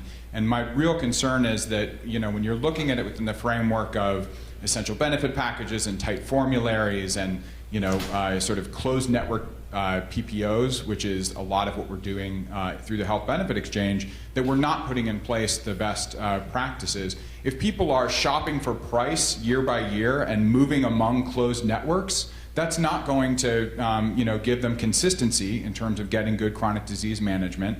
If they have very high cost sharing, then that's not going to help out with adherence to the drug regimens that they're being given by their doctors. I mean, a lot of employers, I work mainly with employers, have actually eliminated co-payments on different diseases and found out that they actually have reduced their costs through doing that. So I really am very worried that we're not putting in place the best practices that we understand about chronic disease as we're setting up the health insurance exchanges. So what I would say to Fred and Ethel, assuming I don't need to know who they are, you got them nailed. is don't focus on the premium, right? Don't switch your whole health system from year to year because you can get a $20 cheaper premium per month. Because there's going to be a bunch of friction. You're going to have issues dealing with having a new health insurer, and maybe it doesn't, work out at your pharmacy, and so you end up, having to, pay more in cost sharing because your disease has gotten out of control. I would say, find a health system that works for you, a health system, not just one doctor, but a health system that works for you, and stick with that system and stick with your routines, I just hope that we can put some of this evidence into practice in California a lot better than we're doing. We like to talk about chronic disease management. We're not serious about it. The health exchanges are supposed to have people called navigators to help people make those decisions. How do you think navigators could be helpful in guiding the Freds and Ethels of the world to make the kind of choice you described? So the Navigator program is a program where in practice, it's just enrollment assistance, and we're not even paying people enough in the Navigator program to actually assist people in enrolling, let alone do anything else. I mean, it's a $58 fee, we have all of these health insurance brokers out there. And the exchange has been sort of grudgingly willing to let the health insurance brokers participate in the exchange, but want to shove all of the business through these navigators who aren't getting paid anything at all. Well, there are bad health insurance brokers out there, but actually there are a lot of really great health insurance brokers out there who perform precisely this navigation function. We need everybody on board here. We don't need to be shutting out the 20,000 health professionals that are helping people navigate their healthcare needs from day to day. I mean, you get what you pay for. And I worry that I'm very concerned about controlling healthcare costs, but that needs to be not just, the state, its approach to controlling healthcare costs is low fees, right? And then that leads to interest in higher volume, and then that leads to, you're not paying people enough on the, front end, so they end up, not managing things, and you end up paying a lot more on the back end. And we're doubling down on that approach. It's the wrong approach, and we're working hard to change that. Okay, thank you. So Steve Skurnak, e-recycling, what does this mean to the Fred and Ethels of the world, and what would you say about the value that your business can provide. Thank you, Susan. Regrettably, I am old enough to have watched episodes of I Love Lucy, so I know Fred and Ethel well. And the first thing Fred is going to say is, what the heck is this recycling guy in here talking to me about healthcare for? Indulge me for a second, because unfortunately I have to give Fred and Ethel a bit of the fear and anxiety that Thomas spoke about, from a healthcare point of view. The data about the data. The Office of Civil Rights, which is a subset of HHS in Washington earlier this year, published a report that said upwards of 21 million personal health records had been released, either inadvertently or through hacking of private medical health records. Those of you in the industry probably remember earlier this year in April when the state of Utah had their medical health records hacked by agents they suspected from Eastern Europe, and there were over 1 million personal health records that were taken out and are now floating around somewhere in a criminal element. Verizon and the U.S. Secret Service and a whole group of international, public enforcement and police agencies publish an annual report on sort of cyber security. The numbers are even scarier. 98% of the data that's stolen every year is stolen by outside agents. That is, it's not inside jobs that are done by people. 97% of those thefts are easily preventable, from those corporations, and 96% of them were relatively simple. And by definition, that means that passwords weren't changed, that security protocols weren't in place, et cetera, et cetera. All of that sort of gets all of us thinking about, our privacy controls and personal records and such.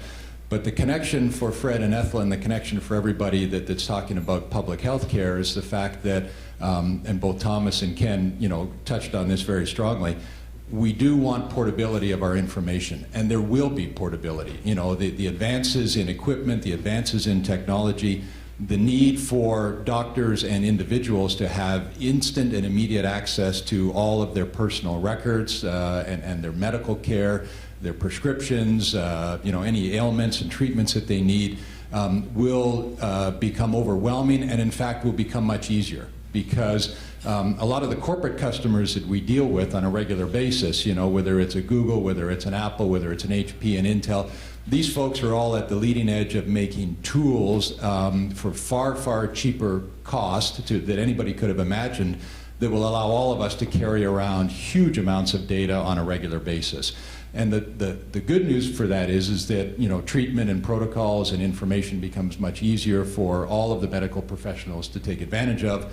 The downside of it is that it is very, very easy to lose. We've all left our car keys somewhere. We've all left our cell phones somewhere.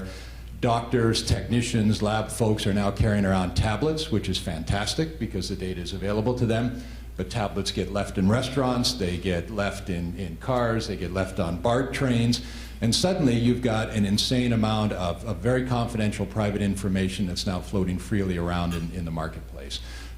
So we sit, our company sits on the peripheral of all of this discussion, obviously, but when we talk to individuals, when we talk to cities and counties, when we talk to medical groups, and when we talk to our corporate customers, we talk about the overwhelming need for everybody to simply take a second and focus on the data security and the data protection that's out there.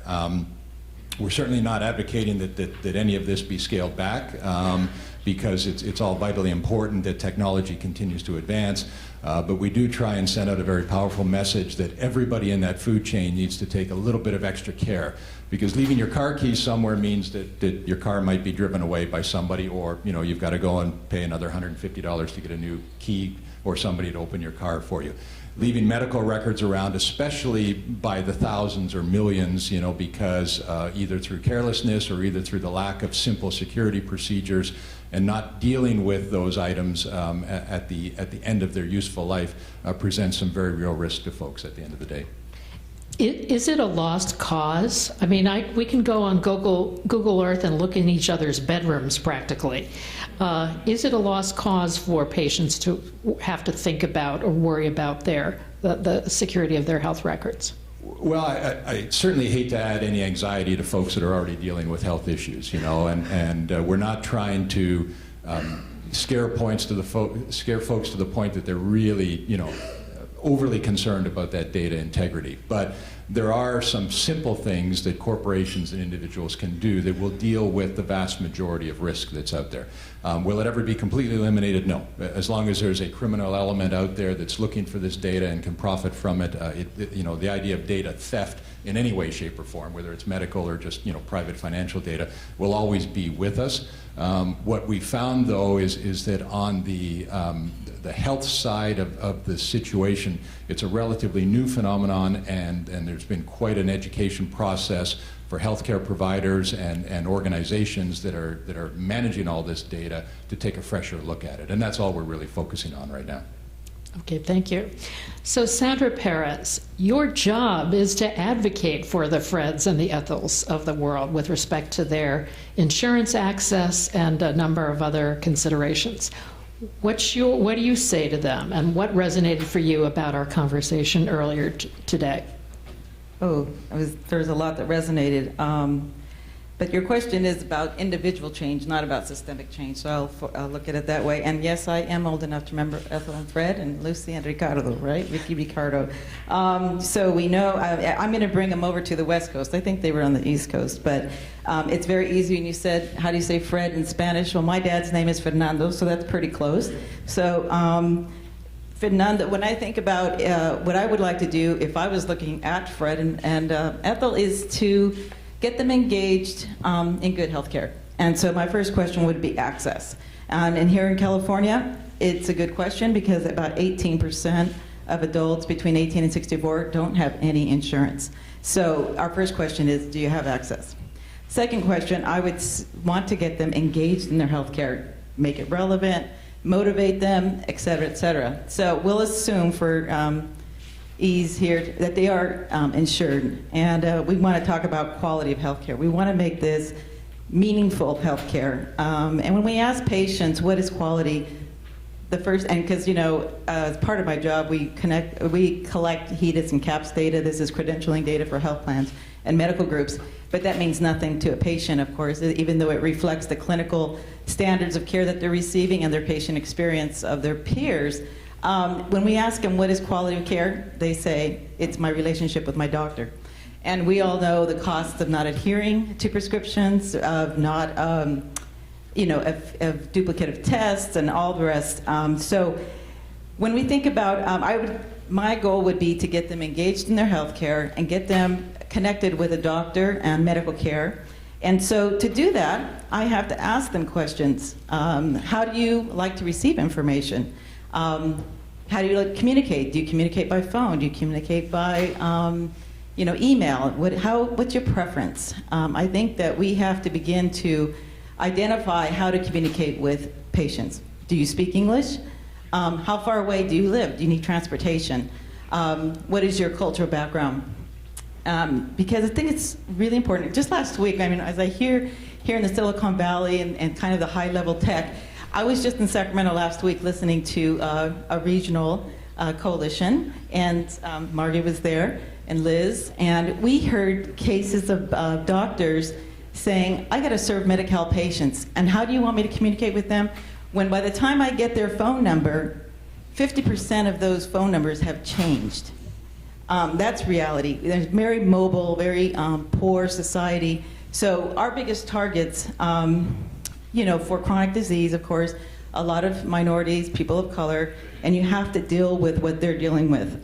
So again, going back to Fred and thinking about my dad, and the real case here, my dad's been very healthy until he turned 80. And now my poor mom has to deal with him. He gets a cold, and he's fairly healthy. But to adhere with the cardiologist, regiment and such, well, it's been a struggle over a few years. But the other day, my dad and my mom came to me, and she said, we got this great doctor. Your father finally likes the doctor. Well, I said, why? Well, he said to him, are you an immigrant, Fernando? Yeah.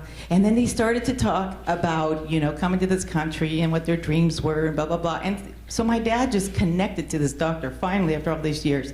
And so my point is getting Fred and Ethel connected with a medical system, yes, a medical doctor that can connect to them, speak their language, get the care to them.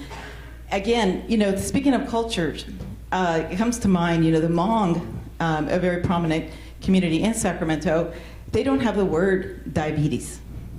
They don't have it. In many Asian communities, being pregnant is not a need for going to see a doctor.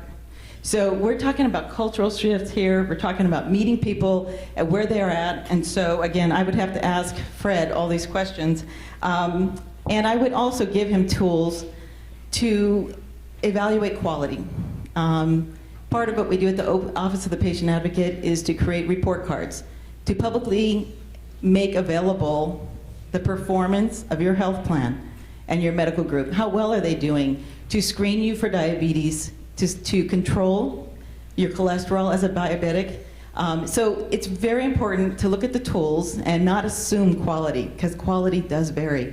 In our culture, we assume that all the doctors are meeting national standards of care, and they're not. So it's important to look at tools like I have here, our report card, which is web-based, and I encourage you to go and look at it. It's healthcarequality.ca.gov, and you can see thousands of measures on health plans and on medical groups. And no, we don't have it on individual physicians because the data is not available on individual physicians yet. But we're doing the best we can to make it as local as we can, because like religion, like politics, healthcare is local. So I would leave Fred and Ethel with some optimism, though. I do think that healthcare reform is giving more incentive to coordinate care, with accountable care ACOs, organizations, medical centers. And in California, half of our insured population is in managed care. They have incentives to begin to coordinate care. I think what's happening, though, is it's difficult. It's difficult to change individuals, and it's difficult to change systems.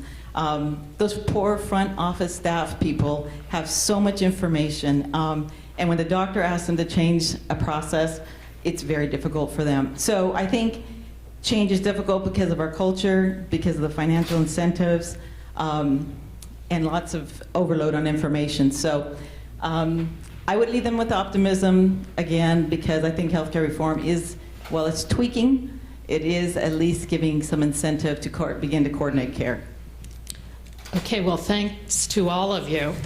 So to use a slightly less dated cultural reference, a lot of what you were saying reminded me of that movie Field of Dreams. Everybody see that? And you remember the wonderful phrase, one? Okay, all right. I'll come up with something even more contemporary eventually. In any case, there was it was, build it and they will come, that dominant phrase from that movie. And all of you in a different way or other talked about building something. Ken talked about we have to build these off-ramps to get out of the gridlock of chronic disease and poor health and give people ways off this gridlock. And he talked about what Safeway had done in terms of both its incentives and awareness building and so on that so far has had very successful results. John talked about basketball courts, building basketball courts. And I take that as a metaphor for you have to meet people where they are. You have to, as you said, John, tailor these interventions, if you will, but intervention is a terrible word to attach to a basketball court. But you have to tailor the means of addressing these to the people and to the level, their level of income, their education, their level of capability. Julie, you talked about the need to really, in a way, build smart research that connects these comorbidities among conditions and sees the commonalities among disease processes as opposed to just seeing them in silos, and how that is starting to bear fruit at Buck Institute and elsewhere.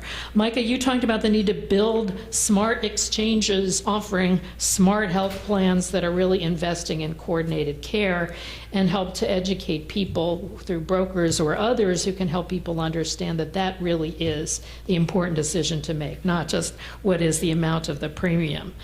Steve, you essentially talked about building more secure systems for people so that to the degree we have any privacy left about our health care, that we're able to retain at least some of that by taking some obvious measures to reduce the preventable losses of data. And Sandra, you've talked about building, in essence, the new access system through the insurance coverage expansion that we're going to be undergoing, and helping to get people much more engaged with culturally competent providers. You mentioned the example of your dad finally, I guess, having found a culturally competent provider who really could also meet him where he was, and how, if we're able to do that, we really will have a more optimistic set of outcomes for the Fred and Ethels of the world. So the important word here, I think, that ties all of your presentations together is build. We really do have things that we need to do. We have a very important agenda ahead of us to address these concerns with chronic illness. And with that, since we're on a very tight timeline, let me just open it up to maybe just 2 or 3 very brief questions from those of you in the audience before we move to our wrap-up discussion, because I'm going to throw one more curveball at all of you. No more cultural references. I'll give up on that, but I just want to close by asking you about some very fast next steps. But let's just take a moment. Questions or comments or short speeches masquerading as questions, whatever you might have, right over here. Hi, I'm Monica Johnson. I used to work for Cadence Design Systems here in San Jose, and I went on permanent disability back in 2003. I have a chronic disease that I've had since the age of 3, autoimmune juvenile arthritis. I am here today representing the California Arthritis Foundation Council. I guess I was very lucky when I worked for Cadence. We had an on-site gym, we had massages available, we had lunchtime seminars on disease prevention, self-defense, all kinds of stuff, you name it. It was like Google or Apple, any of the other great companies here. I think that all corporations need to do that if they've got the money and they're able to do that for their employees. That is a huge thing in this nation that can be addressed for prevention. The other thing would be to work with the government in tax incentives for the smaller businesses to basically address, giving their employees gym memberships, that kind of stuff. If they're not able to be big enough to have basketball courts like we had at Cadence, and volleyball courts and that kind of stuff. So anyway, all right, just quick comment from any of you. And of course, under the Affordable Care Act, employers do have somewhat more ability now to vary premiums for those enrolled in health insurance plans in their own plans. Micah? I mean, I think it's important to understand that there's a real hostility in a large part of Sacramento to the entire concept of wellness incentives, and that legislation was introduced and will be reintroduced during the special session outlining that for small employers. That's something that we've been watching very closely, because we think they need to be well designed, and we think they're only a part of a much broader approach to tackling these issues. But it's an essential part, and it would be unfortunate if the good things that we've learned from the large self-insured businesses, people who can still use those tools, are not available to small businesses. Yet that is the proposal that is on the table in Sacramento. Okay. Other questions or comments? Yes. Thank you all. This was fantastic, and I agree with everything that you said. I'm Liz Helms, the president of the California Chronic Care Coalition. I'm also the Right Care Coordinator for San Diego, and very excited about what we're doing there. So I'd like to talk about Ethel for a minute, because we kind of left her out. And she's the woman who really helps to engage the male. And one of the tactics that we are putting into play in San Diego, first of all, we have organized the entire San Diego community in all realms. First activating the physicians and the providers, and now going into activating the patient communities. We're in one community right now, African Americans, 70% higher rate of heart attacks and strokes than anybody. Huge hot spot, Southeast County. We sat down and listened, and I think the one thing I didn't hear from anybody was about listening. And we listened to the community because we needed to hear from them on what did they think it would take to engage a community to get healthier, especially when you have food deserts, you have no pharmacies, you don't have specialists, you have real barriers to a lifestyle, and you're telling them you want them to get out and walk on streets where people are getting shot and try to make a difference in how that moves to a different place. So we sat down and listened to them. We had, it was so astonishing to us for one gentleman who had been diagnosed only recently with diabetes, but he said, I didn't know what it felt like to be well because I didn't know what it felt like to be sick. And that was really touching to us to learn from them on how do we move behaviors and how the women can help. And so one of the tactics that we have right now is for people to be there. If you're not going to be there for yourself, would you be there for your wife? Would you be there for your husband? Would you be there to watch your child graduate from high school? Would you want to be there to walk your daughter down the aisle? There's lots of ways that we can do in engaging rather than just throwing tools at people and say, here's the tools, here's what we need to do. It's what is it going to take from them in understanding who they are and where they live, because place and race really matter. And I just said listening has got to be added to the whole.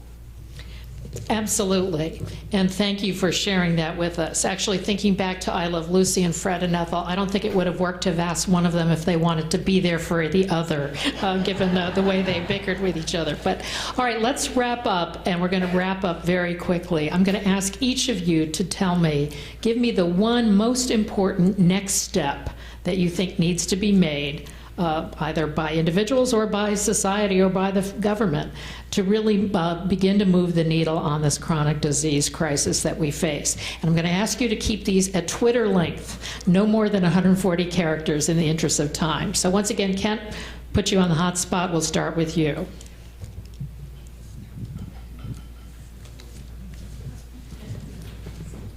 Twitter length, I just cut it in half already. I would say from our perspective, it's clearly that we have to, the thing that comes to mind is incentives matter. And I say that because of what Micah just said. So I think we have to keep that in the discussion. John. Dr. Thorpe told us something about obesity prevention, and implementation. So I'd like to talk about the grandchildren of Fred and Ethel.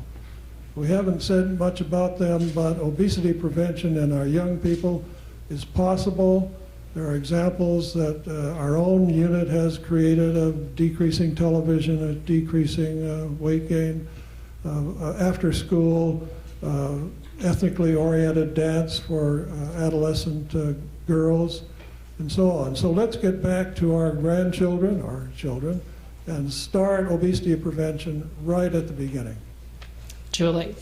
Yeah, here for that, because many age-related diseases start very early. So I like the point that you made about communication, because I was thinking as you were talking about this idea of we're trying to figure out how to disseminate information, but having a dialogue about it so we understand whether it's working or not. So communication, that's a great point. The healthcare sector is the largest sector of our economy.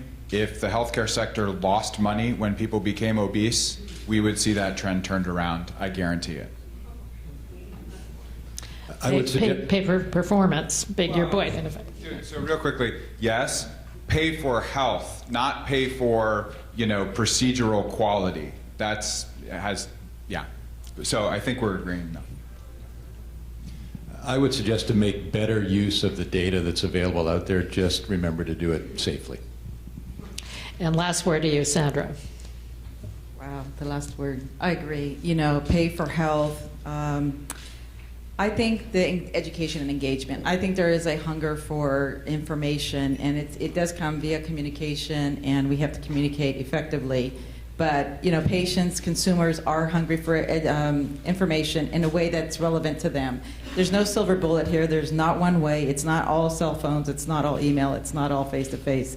There's no silver bullet. We have to figure out how people want to hear information, how they learn, and get that information to them, and information to the providers. I think providers are lacking a lot of information too. So hearkening back to Thomas's point about a cornucopia of solutions being necessary. Well, this has been talk about communicating effectively. This panel has done a superb job of that. Let me thank all of you for a terrific job of framing these issues from your own perspectives and giving us a sense of the enormous opportunities we have ahead. So join me in thanking the panel for a great discussion. Thank you very much.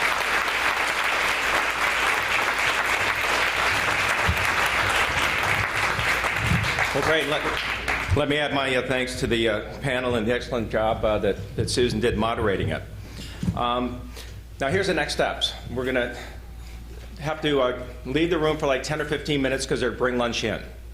Then we'll have our luncheon speaker, Dr. Travis Stork, do his speech. Don't forget to leave your lunch preference slippy, whatever that thing is.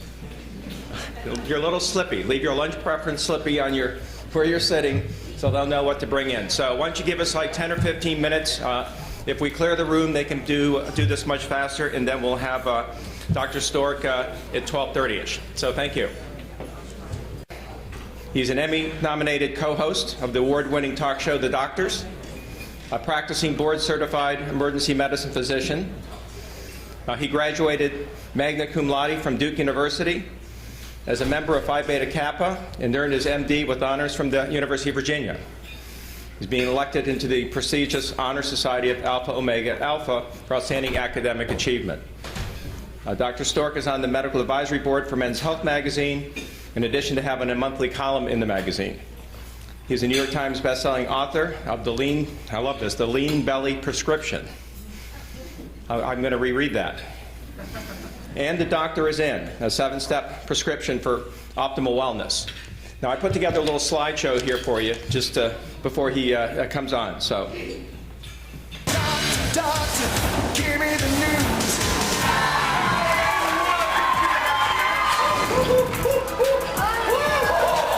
It's really cold. Here we go.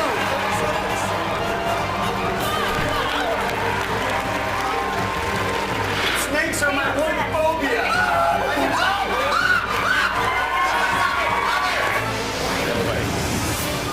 Dr. Stork, you have a call on line 1 from the cardiologist physician, please. Dr. Brown is holding on line 1.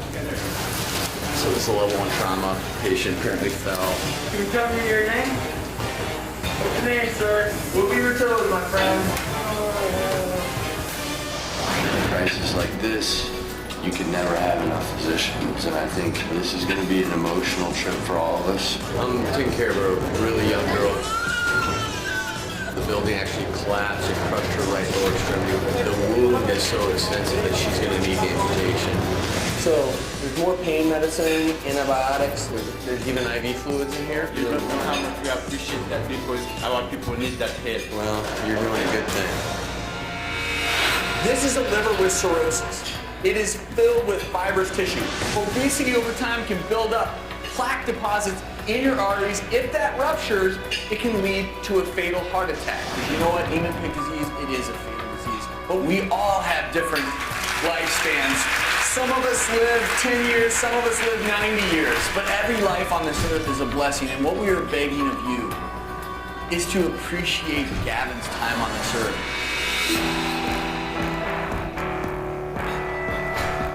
You know, it's a day in the life. You never know what you're going to see. The one thing I can say, it's never boring, and in the end, I feel like this is what I was meant to do.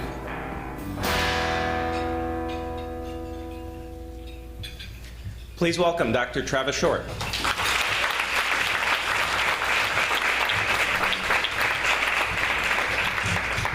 Thank you all so very much. This is an event I'm very honored to be speaking at because this truly has become a passion of mine. A lot of people will wonder, well, hey, you're an emergency medicine physician. Why has chronic disease become such a big passion for you? And it's because in emergency medicine, you tend to take care of things after they've gone wrong. Illness has already occurred, but I've been blessed. I've been blessed in life to also host a show called The Doctors, which incidentally now somehow is viewed all across the world. And we've learned that health is something that we universally all have in common. But on this show, I now have a voice, and my new passion is prevention. And so today, I'm gonna talk a lot about what has already been discussed, but I'm gonna focus on what I know best. And that's, as a physician, it's that individual choice. It's that relationship with each and every patient. Because if we're gonna beat this thing we call chronic disease, it has to start with each and every individual. Now, I'm going to focus primarily on preventable chronic diseases, but a lot of the things I'm going to talk about also apply to those diseases that aren't preventable, but can certainly improve quality of life. Because to me, You can talk about the economic cost of medicine, the social cost. But as an emergency medicine physician, when I think about chronic disease, I think about the incredible emotional burden on everyone dealing with it. We're talking about days and weeks in the hospital, repeat visits to the emergency department every weekend in some examples. The fear, never knowing when that visit may be your last visit, the fear in family members, the great requirement that not only the burden not only placed on the healthcare system but also on families, because without your health, if I've learned one thing, it's tough to be happy. And for me, the idea of trying as best we can to eliminate chronic disease, it's really about quality of life. It's about seeing 1,000 more beautiful sunrises, but as I always like to say, I should say 1,000 beautiful sunsets, but more importantly, 1,001 more sunrises, because good health, in my humble opinion, is the foundation upon which happiness is easily gotten in this life. I always say that in medicine I've learned that life truly is about the moments that take your breath away. It's not about the moments that you're short of breath. And that's what I'm going to talk about today. When I went into emergency medicine, I learned a lot about the acute treatment in emergency situations. This is a picture in Haiti, and this is a great example of a true acute emergency. We went down there after the earthquake, and I really felt like my skill set was needed. We're talking broken bones, infections, dehydration. See that a lot in American emergency departments. This is me prior to a level 1 trauma coming in. We do see a lot of acute trauma, a lot of acute illness, even now in emergency departments. But I was talking to someone earlier, and they didn't realize that the great majority of what I take care of now in the emergency department, it's what we call acute on chronic. It's an acute exacerbation of a chronic condition. Chronic disease kills 7 out of every 10 people in this country. That's what I tend to see in the emergency department. And is it a tough problem? Yes. Can it be a sad problem? Yes. As a physician, you're taught to cure things.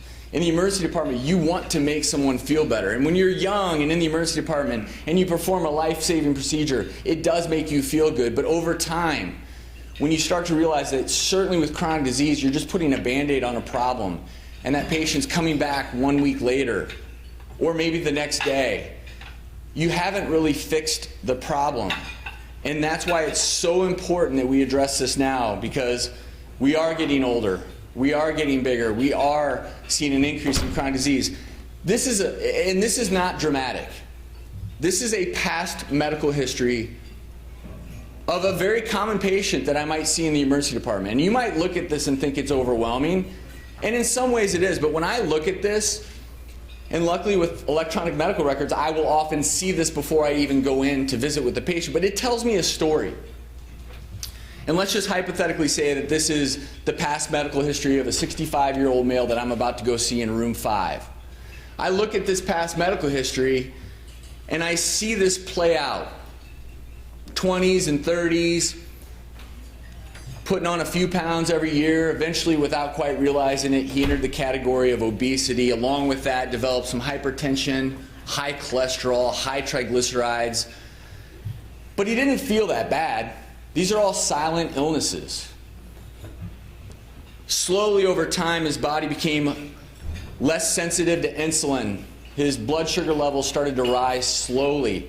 Still didn't really feel it, but eventually was diagnosed with type 2 diabetes. And this is one of the things I've noticed in my career is what you're seeing here is a gentleman was at a cliff.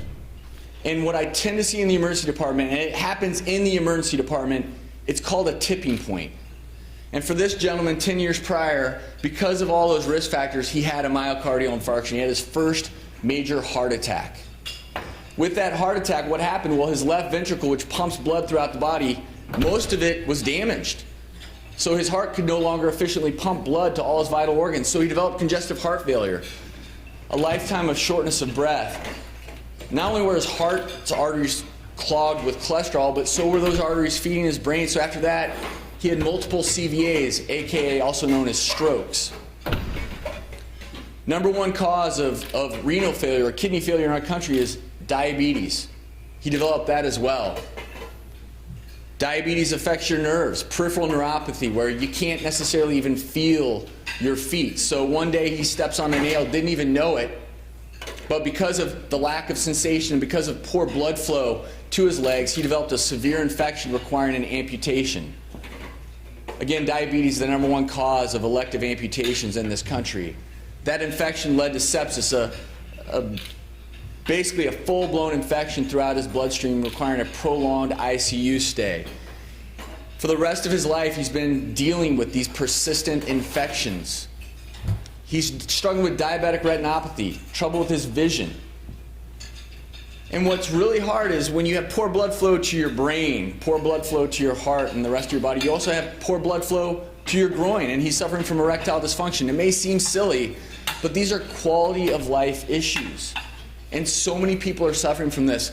Osteoarthritis. With obesity, we are seeing increasing rates of osteoarthritis. That's a heavy burden on our joints throughout our body. But unfortunately, once you get to a point, once you get past that tipping point, it's hard to even move.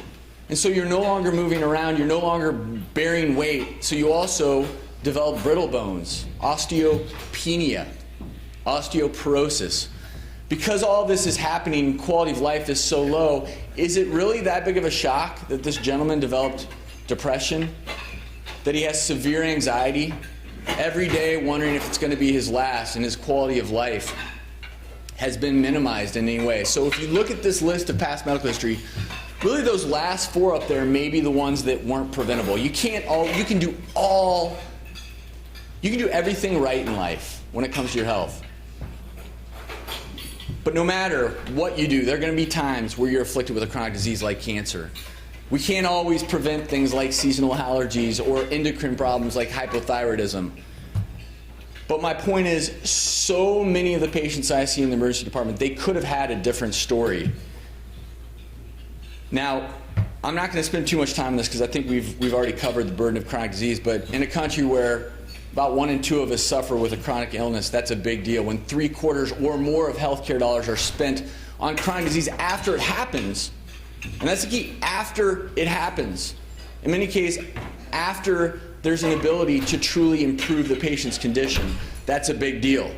A lot of money is being spent. The question is it being spent efficiently? The #1 killer. Because if you think about chronic disease, heart disease is the #1 killer of men and women. Cancer, strokes. And this is the big thing that I've learned throughout my career is, it's not necessarily about the list of chronic diseases that people are dealing with. It's the fact that people who are living with chronic disease, 1/4 of them have severe limitations in their normal activities of daily living. It makes living your everyday life very difficult. We're even seeing more chronic disease in children.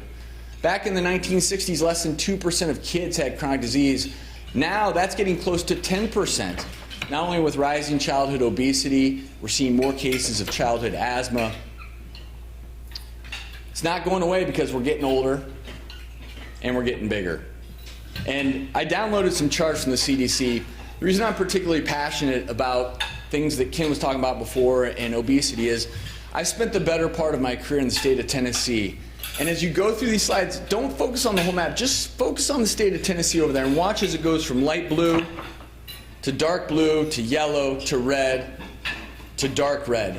Every 5 years, you were seeing a 5% increase in obesity rates. That's not a good thing. But the other thing I've learned in my career is that there's a reason to be hopeful. I'm a glass is half full kind of guy. When you look at this glass of water, you can say, you know what, we're in trouble here. And we are if we don't make changes. But chronic disease, it's affected my own life. That picture there is a picture of my dad way back in the day on the left side. I grew up in the Midwest. My dad was a farmer. We loved big meals. We loved lathering everything in cheese sauce and gravy. We loved bread. We loved dinner rolls. We loved going to bed full. My dad, at my age of 40, was 4 inches shorter than me, weighed almost 60 pounds more than I do today. Slowly over time, he developed high blood pressure, high cholesterol. He had high triglycerides. And then without even telling me, he was developing high blood glucose, and he was started on a medicine mentioned earlier, metformin. Around this time, I was in medical school, But my dad didn't say a word to me. It was 6 months later that my mom told me about all these things going on with my dad. And what was really hard for me is that not once had anyone in the healthcare system ever talked to him about having any ownership over this. Not once. He was handed medicines and told to take them. And my dad is a proud man, and he felt defeated before he ever even started. And that still happens. Now, we're moving in a direction where we're doing a better job of teaching people about their illness, teaching them, giving them ownership, giving them a sense that they have some kind of control. But the reason the glass is half full is because they say you're never supposed to take care of a family member, but I started having some hard conversations with my dad. You know, he's never been to a gym in his life. He'll never go to a gym. But he did start walking every day. He did start cutting back on portion sizes. He did start, when he ate a dinner roll at night, it was a whole grain dinner roll. Seemingly inconsequential decisions, right? And that's what saved him. The seemingly inconsequential things that you do throughout your life.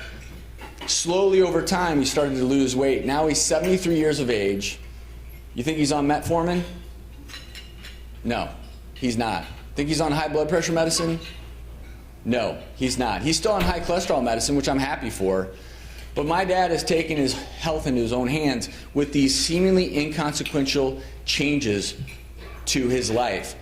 And these modifiable behaviors, they are out there. The World Health Organization estimates that 80% of chronic disease could be eliminated with certain changes in behaviors. What are they? We've talked about them today. Changing poor eating habits, insufficient physical activity, common things, smoking, and excessive alcohol use. I'm going to focus on the top two because in my own experience, that's where we're seeing the growing problem right now. And I have this slide up here for one reason. It's to remind me of why I feel so blessed to be up here before you today, because this has truly given me a platform to motivate people, to inspire people, to truly believe and see again that people do want to hear from their doctor. People do want to hear these messages about how they can live better lives, live longer lives, live healthier lives, how they can prevent chronic disease. And what I've learned is that when you look at it in totality, it's a big problem. It's even depressing sometimes to think about how do we get from here to there, where we're lowering the rate of chronic disease. I've learned the only way that I can make sense of it is at the individual level. And my new prescription is we're making 200 plus seemingly, and I'm going to use the word seemingly here as a very important word, seemingly inconsequential decisions. But it's these decisions that, believe it or not, are greatly affecting how well and how long we live and whether or not we live with chronic disease. You know, I believe Thomas earlier called them micro decisions. But look at your day today and think about when you woke up this morning, did you floss your teeth? You know, flossing your teeth, good job. Preventing gum disease may add years to your life. Did you go ahead and grab the sunscreen and put it on your face? Skin cancer, #1 skin cancer. When you went downstairs, did you take a brief moment? It only takes a minute to make a quick, healthy breakfast. People who don't eat breakfast 4 times more likely to be obese. How about your morning coffee? Who had an eggnog latte? Come on. Who's with me?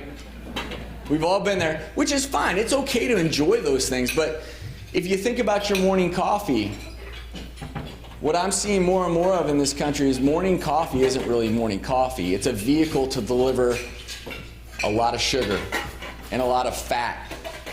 And given that we're consuming 450 calories a day in our beverages, that alone could be the difference between being obese and at risk for a lot of the chronic diseases we've been talking about, or being at a more normal weight. But we don't think about these things because they don't seem that important. Now, most of the things I see in the emergency department are preventable, whether it's an acute injury or a chronic one.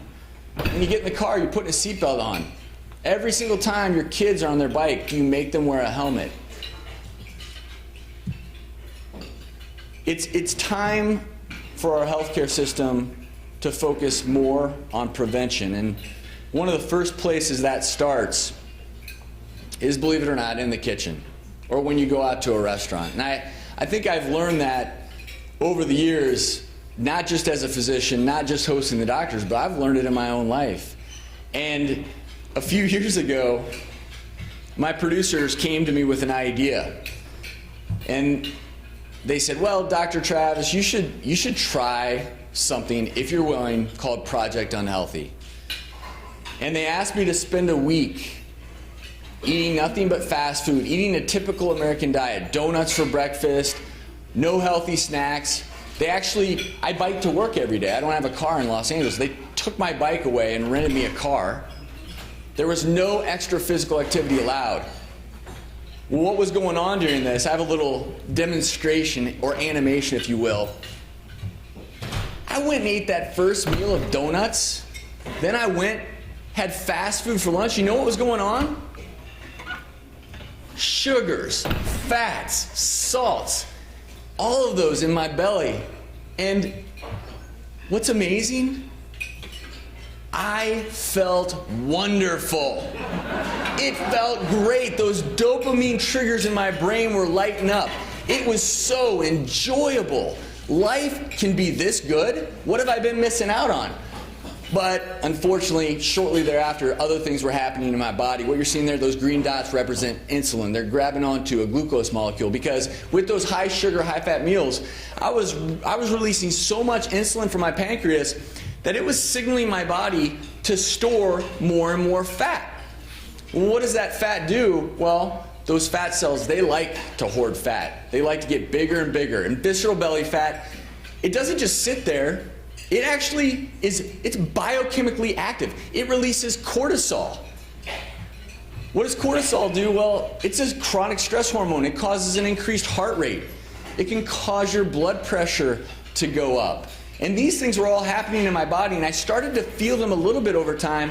But the biggest thing I realized, and incidentally, I didn't even make it a week. After 6 days, I said, I'm done, because I started to feel melancholy. The only thing I looked forward to was my next meal. That's it. I could not wait till dinner to eat fried chicken.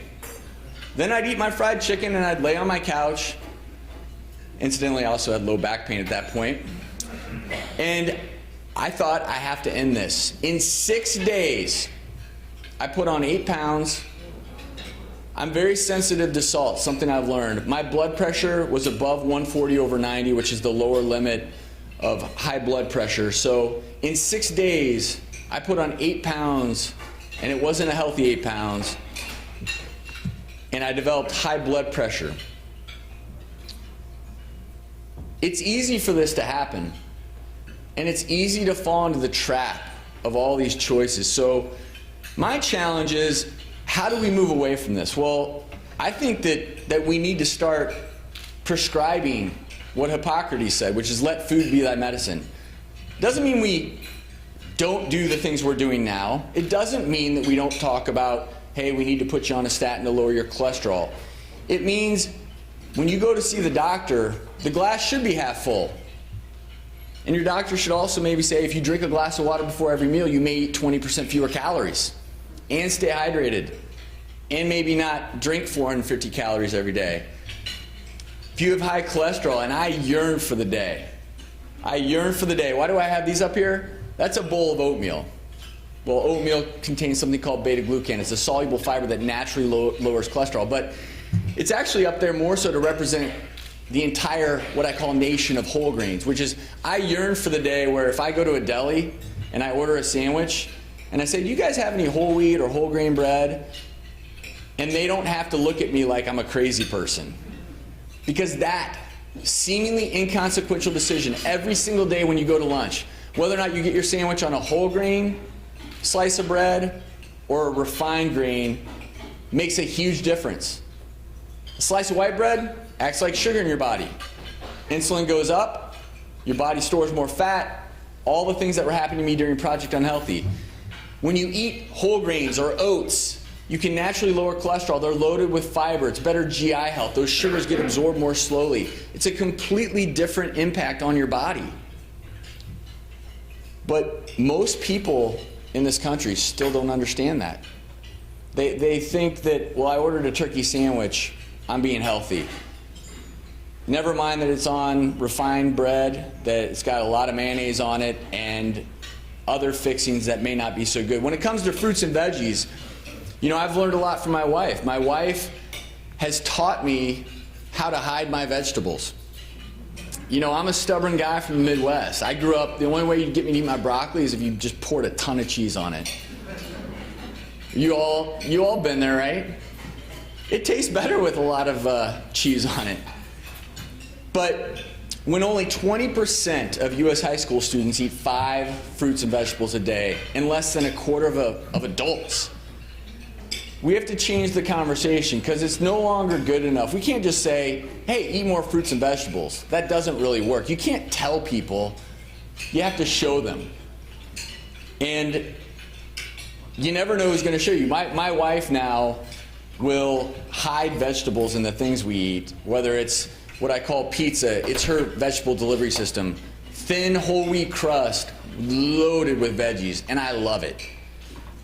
Pizza isn't unhealthy. The way we eat pizza in this country is unhealthy. So we need to change the conversation. And this all should start, in my humble opinion, when you go see your doctor.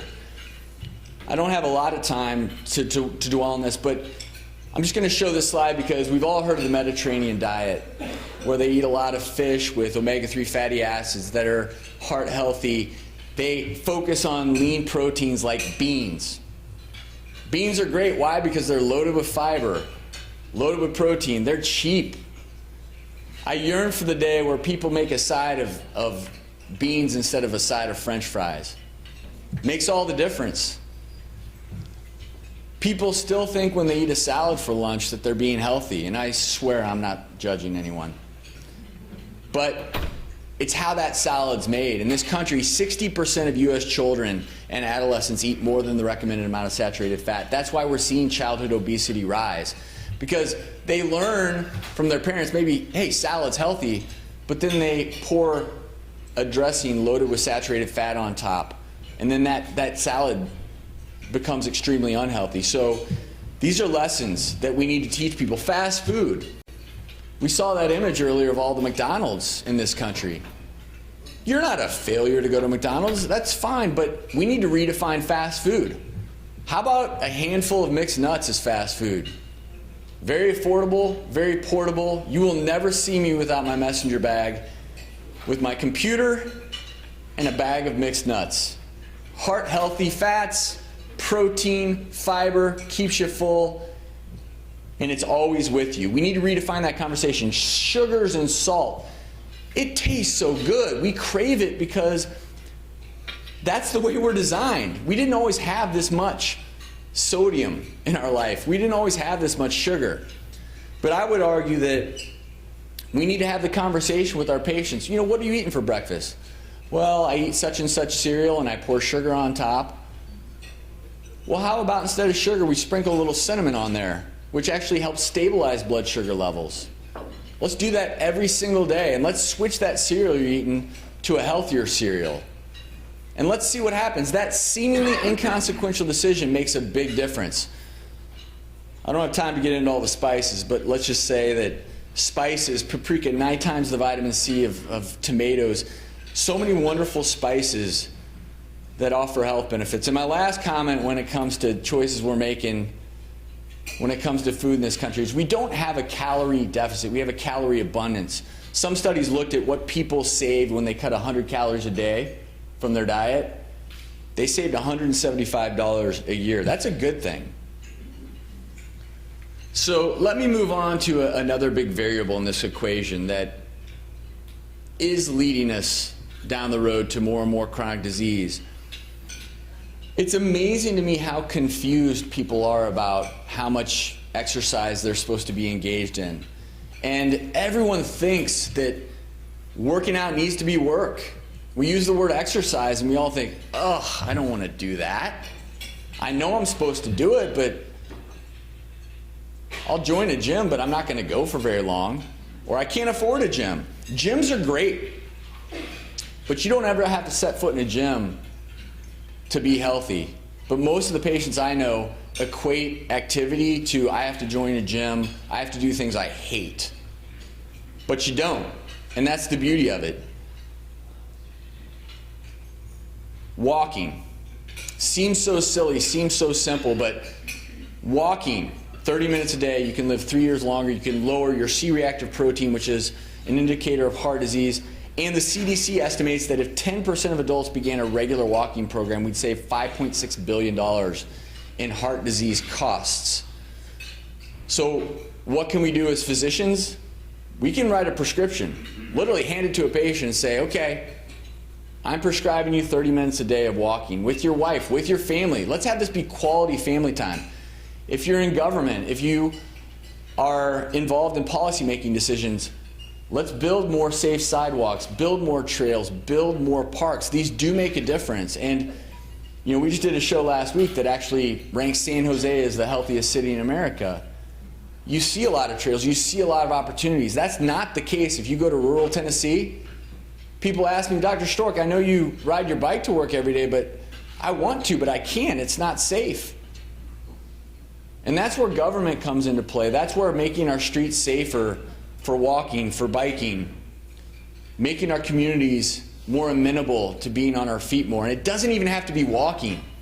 It really is. The prescription is, it seemingly doesn't matter, but the more time you spend on your feet, the longer you might live. It's called non-exercise activity thermogenesis, and I call it a pretty neat idea. If you're on your feet instead of sitting all day, and let me ask a question, how many of you spend over 30 minutes a day on the phone? Almost all of us. Now, how many of you spend those 30 minutes seated? Now, how many of you could spend those minutes up out of your chair, standing, walking around? Put a wireless headset in. It makes a difference. We're talking 50 to 100 calories per hour. We're talking about using all your stabilizing muscles. We're talking about weight bearing. Seemingly inconsequential, but the next time you call home, get up out of the chair. It does make a difference. It all adds up. Doing things we love that are active, it plays a role. 272 calories an hour just from gardening. My grandfather, as he got older,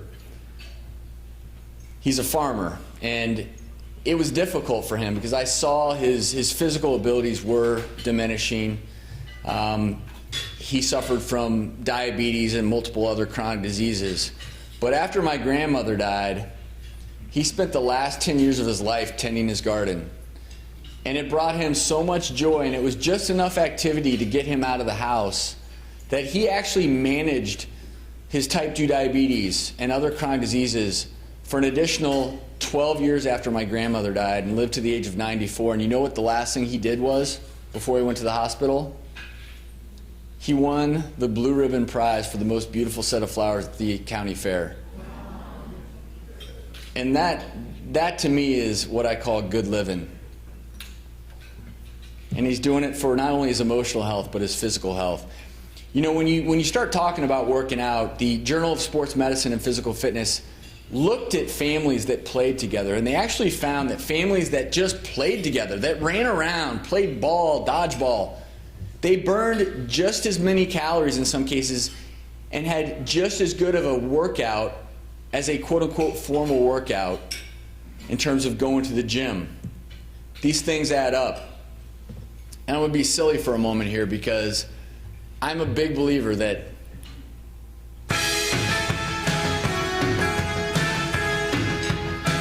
you guys know this song? It's an I Love Lucy reference. No, that's the song I Need a Vacation. And I tell people all the time, let your 30 minutes of physical activity be your vacation. Listen to music. Studies show that if you listen to music while you're active, you're much more likely to stick to the program. Simple, but very true. And why do I have this image up? Anyone have any idea? Fresh air, nature. People who get outside for 20 minutes a day report 20% more energy. But what's really interesting is even just looking out the window helps. And if you think about it, we're not designed to be indoors all day long. That's not who we are. How much better sometimes do you feel even if you open the window and just look outside on a busy day? You've been in front of your computer for 6 hours, sitting there, your back hurts. Just looking outside. These are the little seemingly inconsequential things that we can do in our life to live a little bit better and feel a little bit better. And this leads me directly into what is so very important. We're learning more and more about how much the mind and body are connected. And of course the question is, what goes first, physical health or mental health? And it depends. Because I've seen plenty of patients where the first thing that led to a life of chronic disease was too much stress. I don't know if you all watched the news this morning, but a study just came out. If you've lost a job, your chances of heart disease or having a heart attack, similar to smoking. Stress matters because the more stressed you are, the more difficult it is to sleep. When you don't sleep as well, you produce more ghrelin. That's a hunger hormone. You eat more, you pack on more pounds. What did I show earlier? When I ate for 6 days straight, I was producing more cortisol. That's a stress hormone. So you feel more stressed.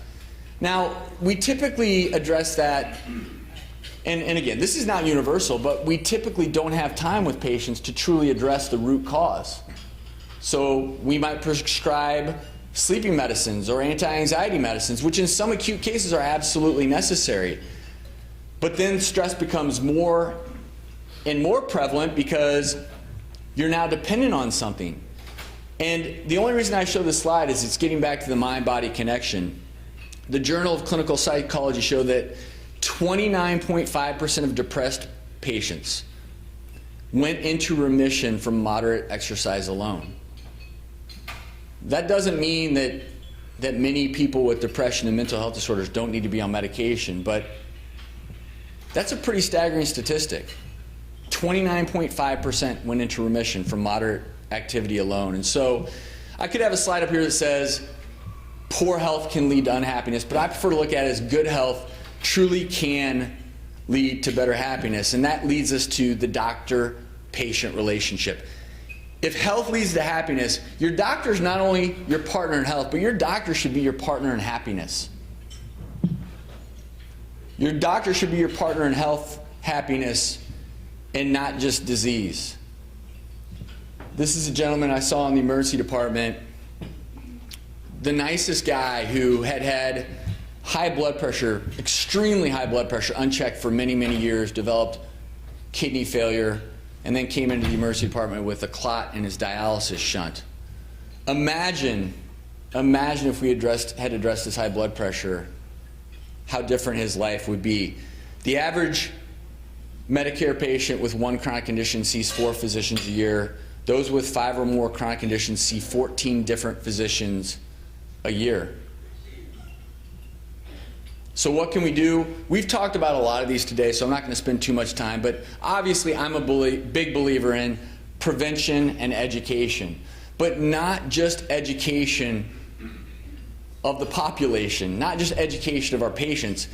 We need better training of healthcare practitioners. I didn't learn a thing about health in medical school. I really didn't. We spent one day in my entire medical school curriculum on nutrition. I spent my time in medical school and residency learning about disease, pathology, and how to diagnose it and treat it. And I loved it. But I spent my spare time learning about health. And I think that we need to add more health education so that doctors who are treating people with chronic disease understand not only the disease process itself, but the concept of prevention. And obviously, we've talked earlier about primary care. In our country, we have about 35%, I believe, of our doctors are primary care physicians. Most other industrialized countries, which spend less on health care, a lot of them have better outcomes, have about 50% of their doctors in primary care. And the reason this is so important is primary care is where prevention is going to take place. And if we spend, think about it, if we spend 4% of our healthcare money on prevention, which is what we do now, what do we expect? We expect a lot of chronic illness. And multidisciplinary primary care teams, all it means is figuring out a way that when you go see your primary care doctor, you're not just leaving there with a prescription for medicine, you're leaving there with a prescription for a better life. One way to add value is, we've talked about technology, so I'm not going to get into it too much, but I do see down the road more and more use of telehealth, telemedicine. The UK actually just added 100,000 people to a plan where they're going to allow 100,000 patients to use telemedicine, those that have chronic diseases, to help them maybe better manage their disease at home, maybe avoid a few of those visits to the ER. Not only can it save money, but it gets back to that quality of life I was talking about earlier. Reimbursement incentives. I'm running out of time, but I have to just give you an idea of how perverse reimbursement incentives may be. If you come in with abdominal pain to see a doctor, and one doctor sits down and does a great history and physical and determines that you're just suffering from constipation, talks with you about ways to decrease constipation, and if you don't think constipation is a big deal, you would be amazed at how many people come to the ER with severe debilitating constipation because they're not getting enough fiber, they're not getting enough fluids in their diet. But if as a doctor, you sit down and have that conversation and you send them on their way, as opposed to another doctor, you come in, you have abdominal pain, you get a complete blood count, comprehensive metabolic panel, pancreatic enzymes. Heck, let's check urinalysis, urine pregnancy. I'm not convinced what this is. Let's do a CT scan. I'm not saying that's bad medicine, but that second doctor and the hospital at which he or she works makes a heck of a lot more money. A heck of a lot more money. That's a problem. Good doctors don't get paid to have conversations with their patients. They don't get paid to talk about, you know what, I don't need to give you antibiotics here, and here are the reasons why. If you come to the emergency department and I give you an IV antibiotic, the hospital gets paid more. If I take the time to explain to you you don't need it, nobody gets paid anything.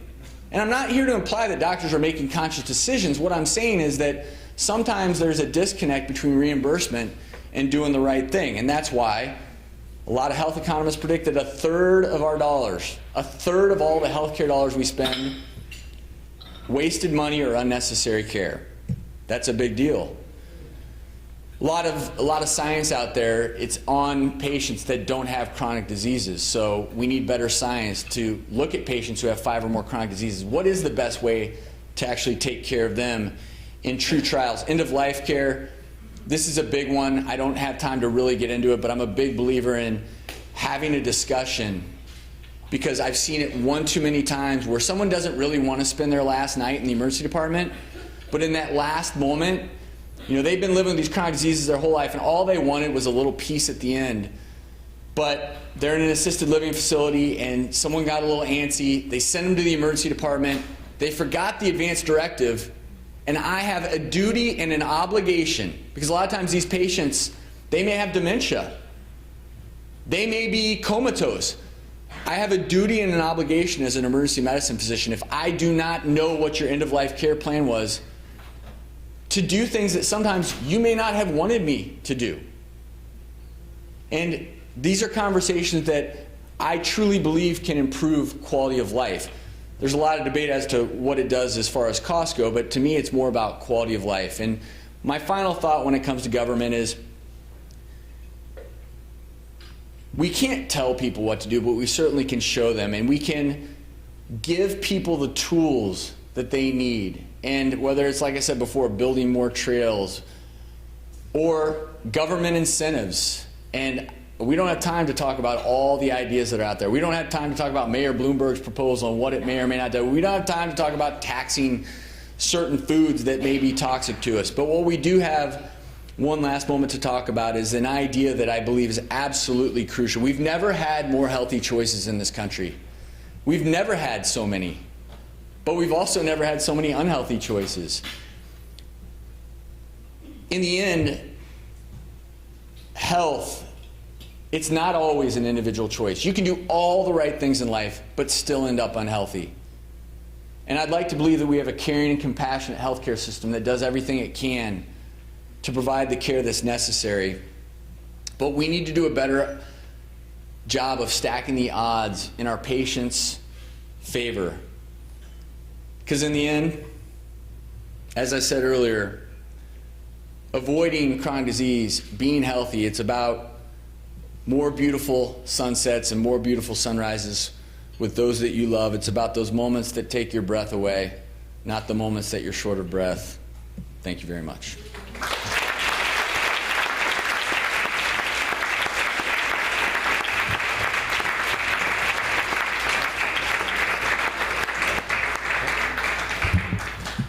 Well, I think you can see why Dr. Stork is such a huge hit on the doctors. And we thank you for being on that show and bringing that message home every time you're on. So it's an important one. The good news is that we just had a wonderful, wonderful presentation. The unfortunately bad news is that Dr. Travis has to head to the airport. So we're going to have to cut this session short. Don't throw anything at me. It's not my fault. I didn't do it. It wasn't me. So feel free to eat up, and again, just join me in thanking Dr. Stork for being here. And thank you all so much for having me.